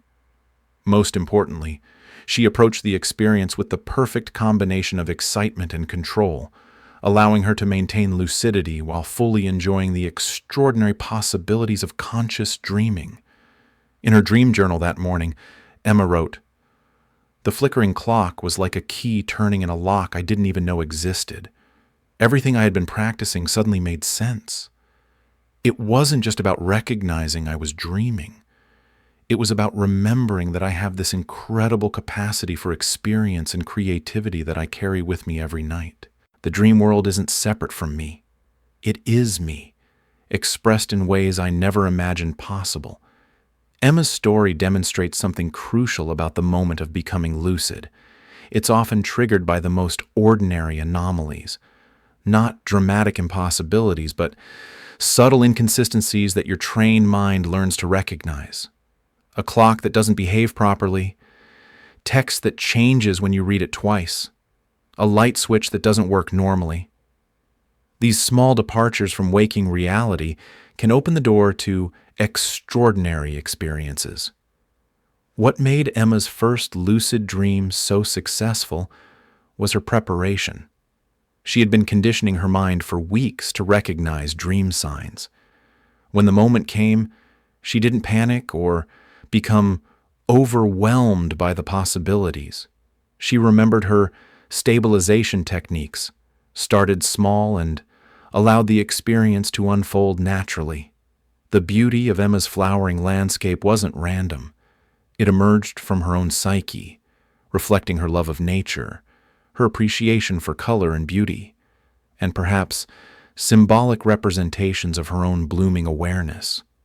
Lucid dreams often reveal aspects of our consciousness that we rarely access in waking life, showing us the artist, the poet, the creator that exists within every mind. Emma continued practicing lucid dreaming throughout college and beyond. She never forgot that first experience of conscious flight over impossible hills covered with jewel flowers.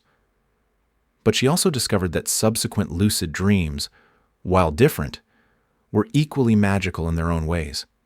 Each lucid experience revealed new facets of consciousness, new creative capacities, new ways of understanding the relationship between mind and experience. Years later, when Emma became a therapist herself, she would sometimes share the story of the flickering clock with clients who were struggling with anxiety or feeling disconnected from their own creative power. "You have this capacity within you," she would tell them. "Every night your mind creates entire worlds, complete with physics and logic and beauty. That creative force doesn't disappear when you wake up. It's always there, waiting for you to recognize it and work with it consciously." The flickering clock that triggered Emma's first lucid dream serves as a perfect metaphor for the nature of lucid dreaming itself. Time becomes fluid. Possibilities multiply, and the normal rules that govern experience become negotiable. In that moment, when the clock's numbers became impossible, Emma stepped through the doorway between ordinary consciousness and the extraordinary realm where awareness and dream unite. Tonight, as you prepare for sleep, remember Emma's story. Remember that lucidity often begins with the smallest anomalies, the subtlest departures from normal experience. Your trained awareness is watching, waiting to recognize these signs and translate them into the key that unlocks conscious dreaming. Your own flickering clock, whatever form it takes, may be waiting in tonight's dreams. Chapter 13. The Chase That Became a Dance. Michael had been experiencing the same nightmare for 6 months. It always began the same way.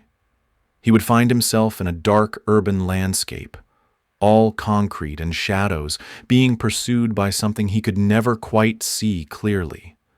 The pursuer moved with relentless determination, always staying just behind him, just out of sight, but close enough that he could hear its breathing, feel its presence like a cold weight pressing against his back. In the dream, Michael would run through empty streets, up endless staircases, through buildings that seemed to shift and change around him. No matter how fast he ran, no matter which direction he turned, the pursuer remained just behind him. The dream always ended the same way, with Michael backed into a corner, nowhere left to run, waking up with his heart pounding and sweat soaking through his shirt. The nightmare had begun during a particularly stressful period in Michael's life. He was going through a difficult divorce, changing careers, and dealing with his father's serious illness. The combination of major life transitions had left him feeling pursued by circumstances beyond his control, hunted by anxieties that seemed to follow him everywhere.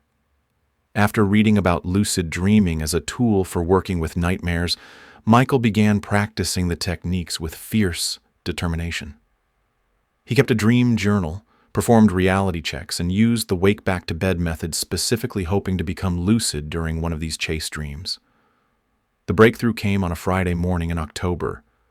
The nightmare began as always. Dark streets, the sense of being hunted, the familiar weight of fear pressing down on his chest. Michael found himself running through the same urban maze, his breath coming in gasps, his legs feeling heavy and unresponsive. But this time, something was different. As he ran past a storefront window, he caught a glimpse of his reflection and realized something was wrong. In the reflection, he was wearing his red college sweater, a sweater that had been destroyed in a house fire 10 years earlier. The impossible detail triggered his trained awareness. "This is a dream," he said aloud, even as he continued running. "This is the nightmare. And dreaming it." The recognition brought with it a flood of relief, but also something unexpected: curiosity. For the first time in 6 months of having this dream, Michael felt a shift in his relationship to the experience. Instead of being a helpless victim in a terrifying scenario, he was now a conscious participant who could make choices. Michael had planned for this moment. He had read about confronting dream threats and had visualized himself stopping and facing his pursuer. But when the moment came, he discovered something remarkable. As soon as he became lucid, he was no longer afraid. The fear that had driven these nightmares was revealed to be part of the dream's unconscious logic. With conscious awareness came the understanding that he was safe, that this was all a creation of his own mind. Instead of continuing to run, Michael stopped. He turned around slowly to face whatever had been chasing him for all these months. As he did, he took several deep breaths, feeling his dream body relax for the first time in any version of this nightmare. What he saw when he turned around surprised him completely. His pursuer wasn't a monster or a threatening figure at all. It was a version of himself. But this other Michael looked exhausted, desperate, and incredibly sad. The pursuing figure was dressed in the work clothes that were torn and dirty, and its eyes held a look of such longing that it broke Michael's heart. "What do you want?" he asked his other self gently. The other Michael opened his mouth as if to speak, but instead of words, music began to emerge. It was a melody Michael recognized, but couldn't quite place. Something from his childhood, something that had once brought him joy, but which he hadn't heard in years. As the music filled the air around them, something magical happened. The dark urban landscape began to transform. The concrete softened into grass. The harsh artificial lights became warm sunlight. The oppressive buildings dissolved into open sky. Michael realized he was now standing in the backyard of his childhood home, where he had played as a boy, where he had felt safe and loved. The other Michael, the pursuer who had become a messenger, extended its hand in invitation. Without thinking, Michael reached out and took that hand. As their fingers touched, the other Michael smiled, and Michael felt a completion, a healing that he hadn't experienced in months. They began to move together, not running now, but dancing to the music that continued to flow from their connection. It was awkward at first. Michael had never been a good dancer, but in the dream, movement came naturally, joyfully. They spun together in the sunlit yard while the melody grew richer and more complex, joined by harmonies that seemed to emerge from the earth itself, from the trees, from the very air around them. As they danced, Michael understood what the nightmare had been trying to tell him. The pursuing figure had never been a threat. It had been a part of himself that felt abandoned, neglected, lost in all the stress and upheaval of his life changes. It had been chasing him not to harm him, but to reconnect with him, to remind him of who he was beneath all the anxiety and pressure. The dance continued for what felt like hours. Sometimes they moved slowly, like a gentle waltz. Sometimes the rhythm quickened into something more playful and energetic. With each movement, Michael felt layers of stress and fear dissolving, replaced by a sense of wholeness and self-compassion that he had forgotten was possible. At one point during the dance, the other Michael began to merge with him, not in a frightening way, but like two streams of water joining together to become a river.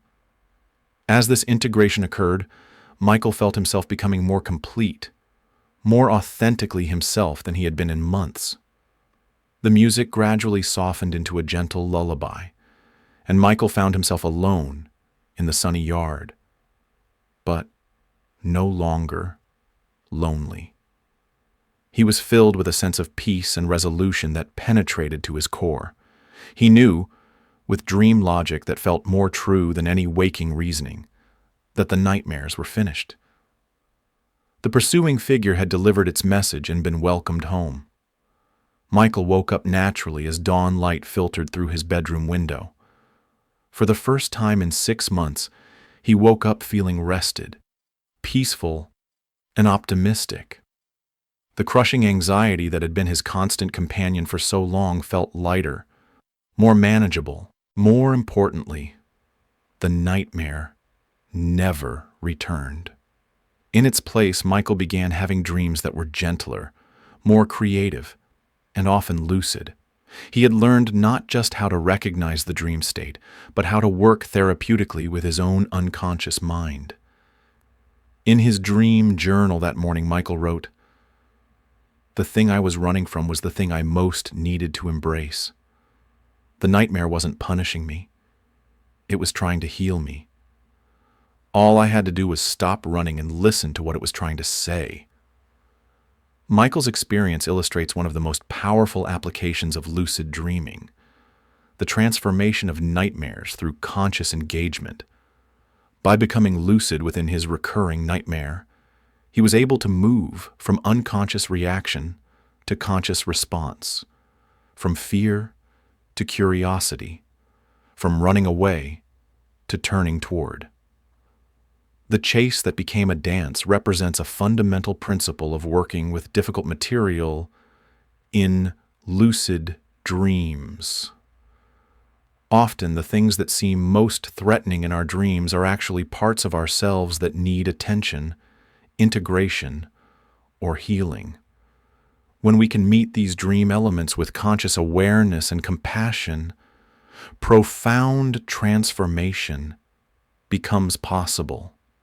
Michael continued to practice lucid dreaming long after his nightmares ended. He discovered that the skills he had developed, the ability to remain conscious and curious in the face of challenging dream content, translated into his waking life as well. He became better at handling stress, more compassionate with himself during difficult times, and more creative in his approach to problem solving. Years later, Michael would describe lucid dreaming as one of the most important tools he had ever learned. "It taught me that I don't have to be a victim of my own mind," he would say. "Oh, whether I'm asleep or awake, I have the ability to consciously participate in my own experience and to meet whatever arises with awareness and compassion."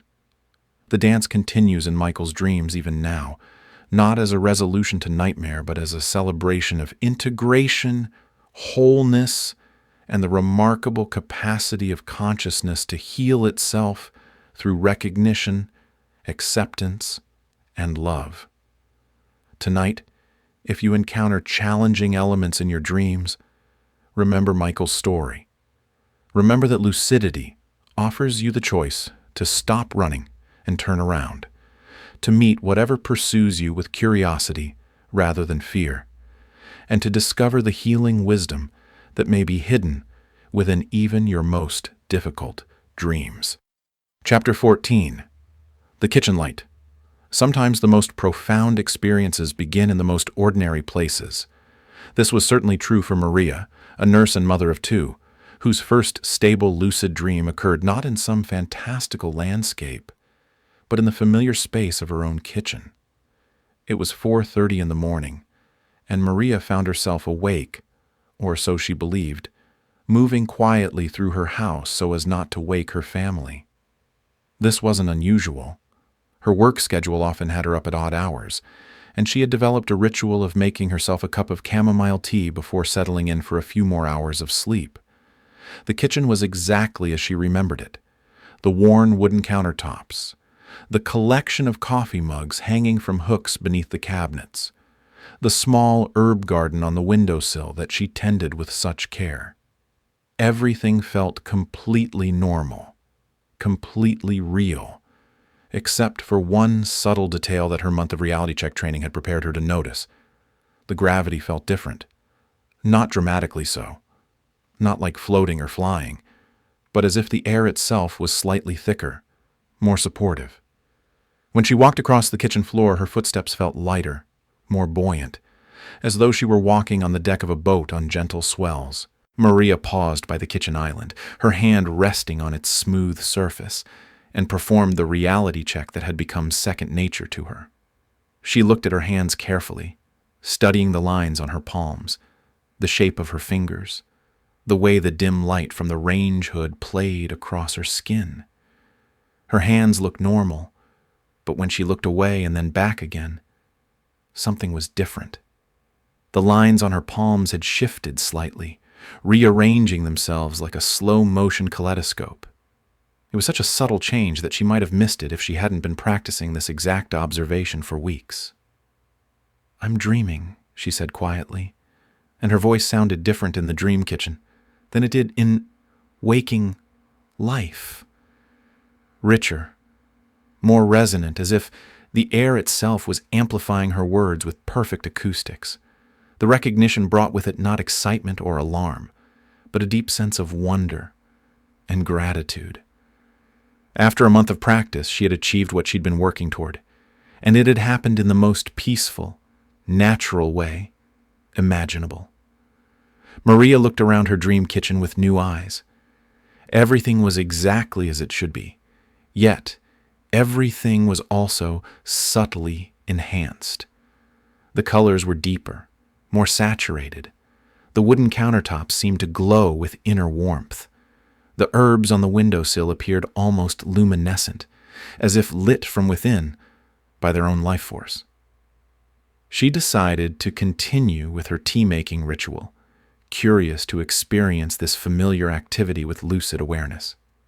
As she filled the kettle with water, she marveled at how real the water felt, cool against her hands with weight and fluidity that seemed identical to waking world water. The kettle itself felt perfectly solid, properly weighted, with the familiar wear patterns from years of use. But when she set the kettle on the stove and turned on the burner, something beautiful happened. Instead of the usual blue gas flames, the burner produced flames of every color, blues flowing into purples, purples dancing into golds, golds brightening into whites that seemed to contain every color at once. The flames moved with liquid grace, creating patterns that were both random and somehow perfectly choreographed. Maria found herself laughing with delight at this impossibly beautiful fire. She realized that her dreaming mind was showing her what was always true, but hidden. That even the most mundane activities contained elements of magic, beauty, and wonder that her waking consciousness usually overlooked. While waiting for the water to boil and wondering if dream water could even boil, Maria decided to explore her kitchen environment more consciously. She touched every surface, noticing how her dream hands could feel textures with enhanced sensitivity. The smooth ceramic tiles felt like cool silk. The rough surface of a cutting board became a landscape of fascinating textures. The soft cotton of a dish towel felt like the most luxurious fabric imaginable. When she opened the refrigerator, instead of finding the usual collection of leftovers and lunch supplies, she discovered shelves filled with foods that glowed with their own light. Fruits that looked like they were made of colored glass but felt perfectly real when she touched them.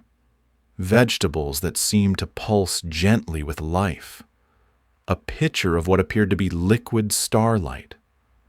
Maria took out one of the glowing fruits, something that looked like a cross between an apple and a crystal geode. When she bit into it, the taste was indescribable. Like the essence of every fruit she had ever loved, combined with flavors that had no waking world equivalents.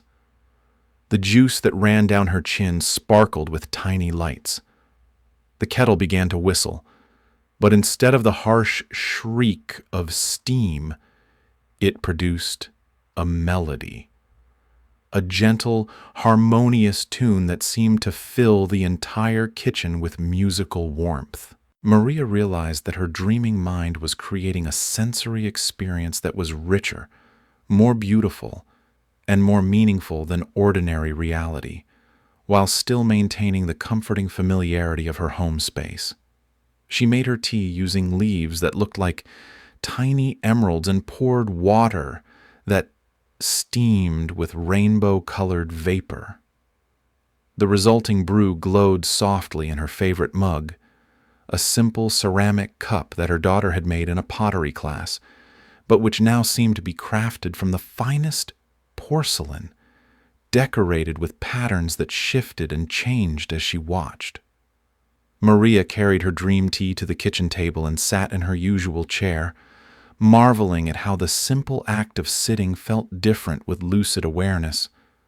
She could feel the support of the chair, the coolness of the wooden table under her arms, the warmth of the mug in her hands, all perfectly normal sensations enhanced by the knowledge that she was experiencing them in a reality created entirely by her own consciousness. As she sipped her impossible tea, Maria looked out the kitchen window and gasped with wonder. Instead of her familiar backyard, she saw a landscape of gentle hills covered with flowers that swayed in a breeze she could feel through the glass. The sky was painted with stars, even though it seemed to be dawn, and the stars were moving slowly in patterns that looked almost like writing in a language she couldn't read, but somehow understood. The beauty was so overwhelming that Maria began to cry, tears of joy, of gratitude, of pure wonder at the realization that every night her mind was capable of creating experiences this beautiful, this meaningful, this real in every way that mattered. She spent what felt like hours in that dream kitchen, exploring every detail with conscious awareness, marveling at her mind's capacity to create such a perfect blend of the familiar and the magical. She experimented with opening cabinets and finding them filled with items that couldn't exist in waking life but made perfect sense in the dream. Books written in light, musical instruments that played themselves, jars filled with bottled memories. At one point, she walked to the back door and opened it, stepping out into the starlit flower fields she had seen through the window. The transition from kitchen to impossible landscape felt completely natural, as if her house had always opened onto worlds of magic and wonder. Maria walked among flowers that sang softly when the wind touched them, following a path made of moonlight that led to a small hill where she could see the entire dream landscape spread out below her. From this vantage point, she could see that her house was somehow much larger than it appeared from inside, with windows glowing warmly in rooms that didn't exist in waking reality. The dream lasted until her actual alarm clock woke her naturally around dawn.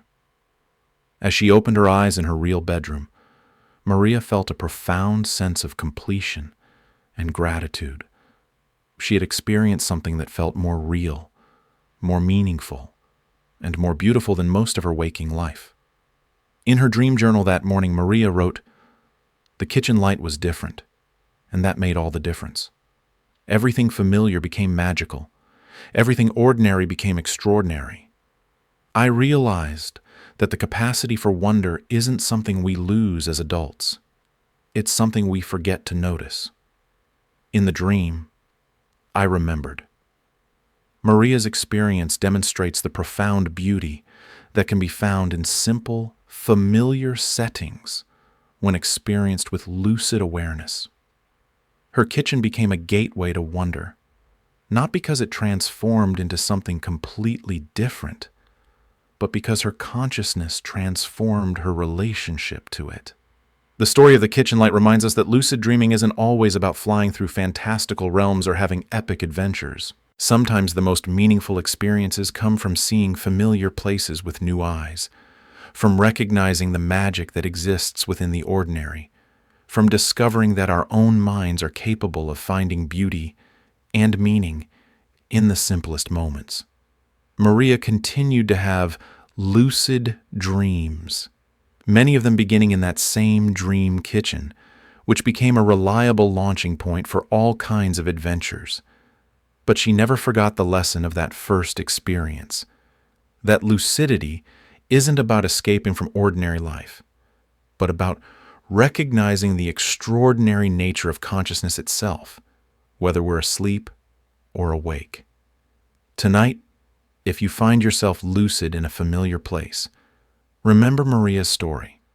Remember that the magic isn't in the exotic location. It's in the quality of awareness you bring to wherever you find yourself. Your own kitchen light, whatever form it takes, may be waiting to illuminate wonders you never knew existed in the most familiar corners of your world. Chapter 15, Your Invitation. And so we come to the end of our journey through the landscape of lucid dreaming, though in truth, it's not an ending, but a beginning. Every technique you've learned, every story you've heard, every visualization you've practiced has been preparing your mind for what happens next. Your own first-person exploration of conscious dreaming. Let's take a moment to trace the path we've walked together tonight. We began with the recognition that lucid dreaming is not some esoteric skill reserved for a gifted few, but a natural capacity of human consciousness that you already possess. Your brain creates vivid, immersive, virtual realities every night during REM sleep. The only missing element is the recognition that these experiences are dreams while you're having them. We explored the science behind lucid dreaming, understanding how specific brain regions reactivate during REM sleep to create that unique hybrid state of consciousness, simultaneously asleep and awake, dreaming and aware. This isn't magic or pseudoscience. It's a well-documented phenomenon that researchers have been studying in sleep laboratories for decades. You learned about the importance of dream journaling as a communication bridge between your conscious and unconscious minds. Tomorrow morning, when you reach for that notebook beside your bed, you'll be continuing a conversation with parts of yourself that only emerge during sleep, training your brain to value and remember dream experiences. We practiced reality checks, not as mechanical actions, but as genuine inquiries into the nature of your current experience. Every time you look at your hands, read text twice, or check a digital clock with sincere attention, you're strengthening the neural pathways that will eventually allow you to perform these same checks within a dream and recognize the impossible results. You learned the wake back to bed technique, understanding how to work with your brain's natural REM cycles to create optimal conditions for lucidity. The alarm you may have set for tonight isn't just a timer. It's an appointment with your own consciousness at the moment when dreams are most vivid and lucidity most possible. We explored stabilization techniques, those crucial first-moment responses that can extend a brief flash of lucidity into a sustained, explorable experience. Whether it's sensory grounding through touch, calm intention setting, or gentle movement through dream space, you now have tools to nurture and maintain lucid awareness when it arises. Through the stories of Emma, Michael, and Maria, you've seen how lucid dreaming manifests differently for different people, sometimes as spectacular flying adventures, sometimes as profound psychological healing, sometimes as enhanced appreciation for life's simple beauties. Your own lucid experiences will be uniquely yours, reflecting your personality, interests, and inner landscape. But beyond all these techniques and stories lies a deeper invitation, an invitation to a new relationship with consciousness itself. Lucid dreaming reveals something profound about the nature of awareness. That consciousness is not passive, not simply a receiver of experience, but an active, creative participant in every moment, whether waking or sleeping. When you become lucid in a dream, you're not just recognizing that you're dreaming, you're recognizing your own role as the creator of your experienced reality. This recognition can be transformative far beyond the dream state.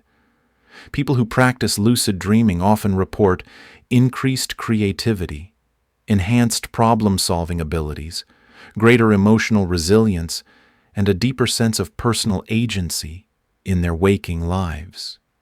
They develop what might be called lucid living, a more conscious, intentional approach to experience in all its forms.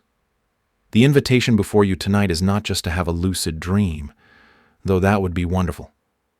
The invitation is to discover and develop your own capacity for conscious participation in the full spectrum of human experience.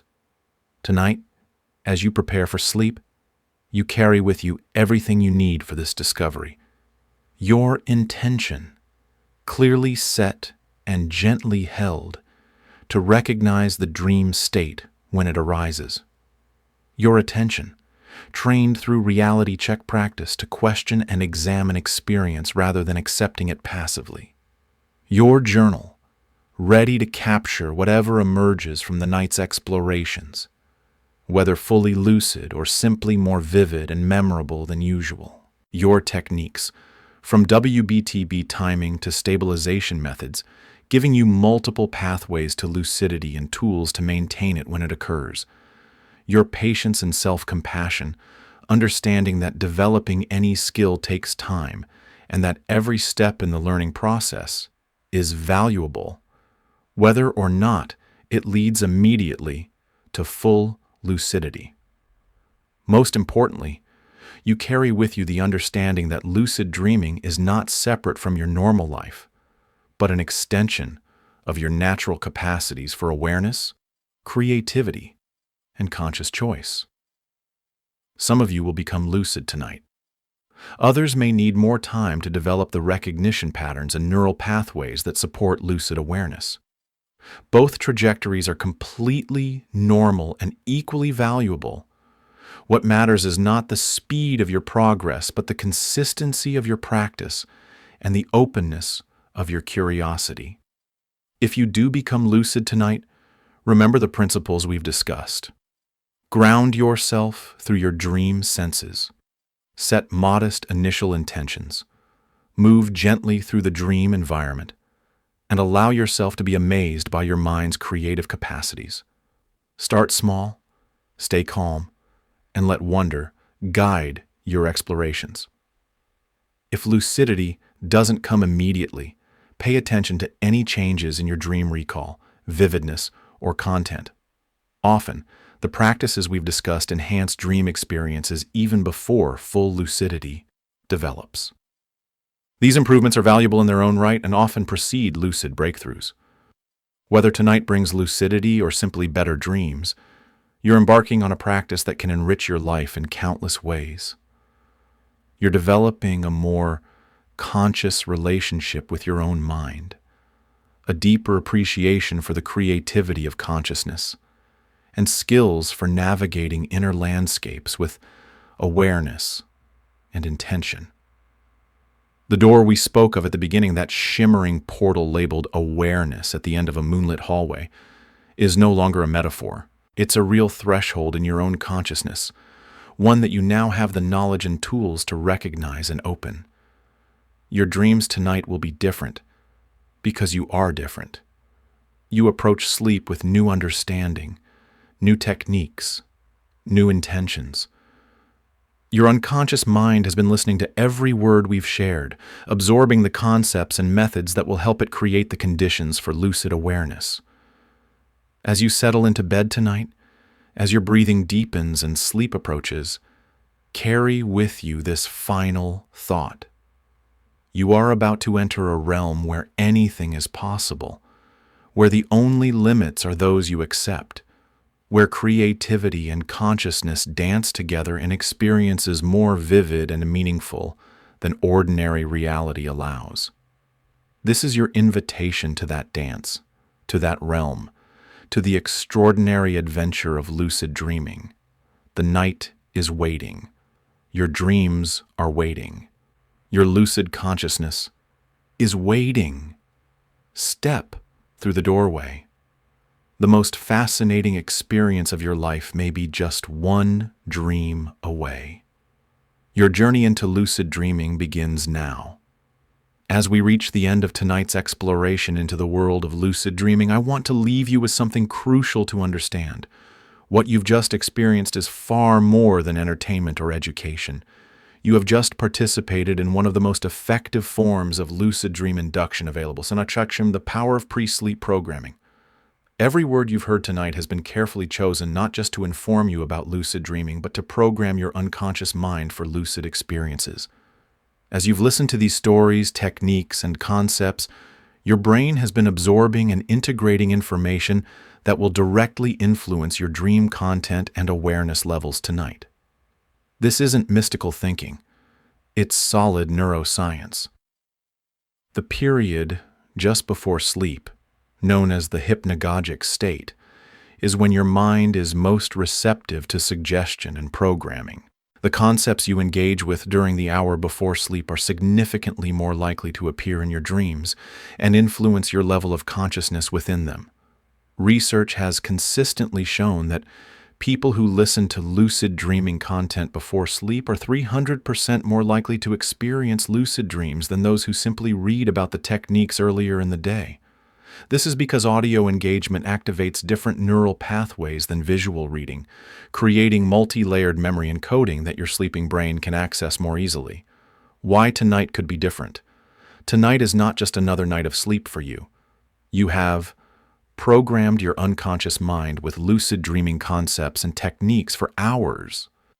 Visualized successful lucid dreams through the detailed stories of Emma, Michael, and Maria. Practiced reality checks in your imagination while in a relaxed, receptive state. Absorbed stabilization techniques at the optimal time for memory consolidation. Set clear intentions for recognizing the dream state. Primed your brain to notice dream signs and anomalies. Your sleeping mind is now equipped with everything it needs to recognize and maintain lucid awareness. The seeds of tonight's potential lucid dreams have already been planted in your consciousness. The critical next step. But here's what most people don't realize. One session of lucid dreaming preparation is just the beginning. While some people do become lucid on their first night of practice, the vast majority of successful lucid dreamers require consistent exposure to these concepts and techniques. Think of it like learning a musical instrument. You wouldn't expect to play beautiful music after one lesson, no matter how comprehensive. Your brain needs repeated exposure to these patterns, concepts, and mental frameworks to build the neural pathways that support consistent lucid dreaming. The most successful lucid dreamers listen to lucid dreaming content regularly before sleep. They understand that each session builds upon the last, deepening their unconscious familiarity with dream signs, stabilization techniques, and the overall mindset that promotes lucid awareness. Your 30-day lucid dreaming challenge. I want to invite you to commit to something that could transform your relationship with sleep, dreams, and consciousness itself. Listen to lucid dreaming content before bed for the next 30 days. This doesn't mean the same content every night. Variety actually enhances the learning process by approaching lucid dreaming from different angles and keeping your unconscious mind engaged. But it does mean consistent, nightly exposure to the concepts, techniques, and mental programming that support lucid awareness. Here's what people who follow this 30-day protocol typically experience. Week 1, enhanced dream recall, more vivid dreams, occasional, almost lucid moments. Week 2, first brief lucid experiences, improved ability to recognize dream signs. Week 3, more stable lucid dreams, Successful reality checks within dreams. Basic dream control. Week 4. Consistent lucid dreaming abilities, advanced techniques, transformative experiences. The compounds effect of nightly lucid dreaming programming creates exponential improvements in your ability to achieve and maintain lucid awareness. Each night builds upon the last, strengthening the neural pathways and unconscious habits that support conscious dreaming. Tonight's commitment. As you prepare to sleep tonight, carrying with you everything you've learned and absorbed, I want you to make a commitment, not just to tonight's potential lucid dream, but to your ongoing development as a conscious dreamer. Commit to giving your unconscious mind the consistent input it needs to master this extraordinary skill. Commit to the nightly practice of pre-sleep lucid dreaming programming. Commit to the 30-day journey that could unlock capabilities you never knew you possessed. Your future lucid dreaming adventures depend not just on tonight's preparation, but on your willingness to continue this practice, to keep feeding your unconscious mind the concepts and techniques it needs to create reliable pathways to conscious dreaming. The promise of consistent practice. When you commit to regular pre-sleep lucid dreaming programming, you're not just increasing your chances of having occasional lucid dreams.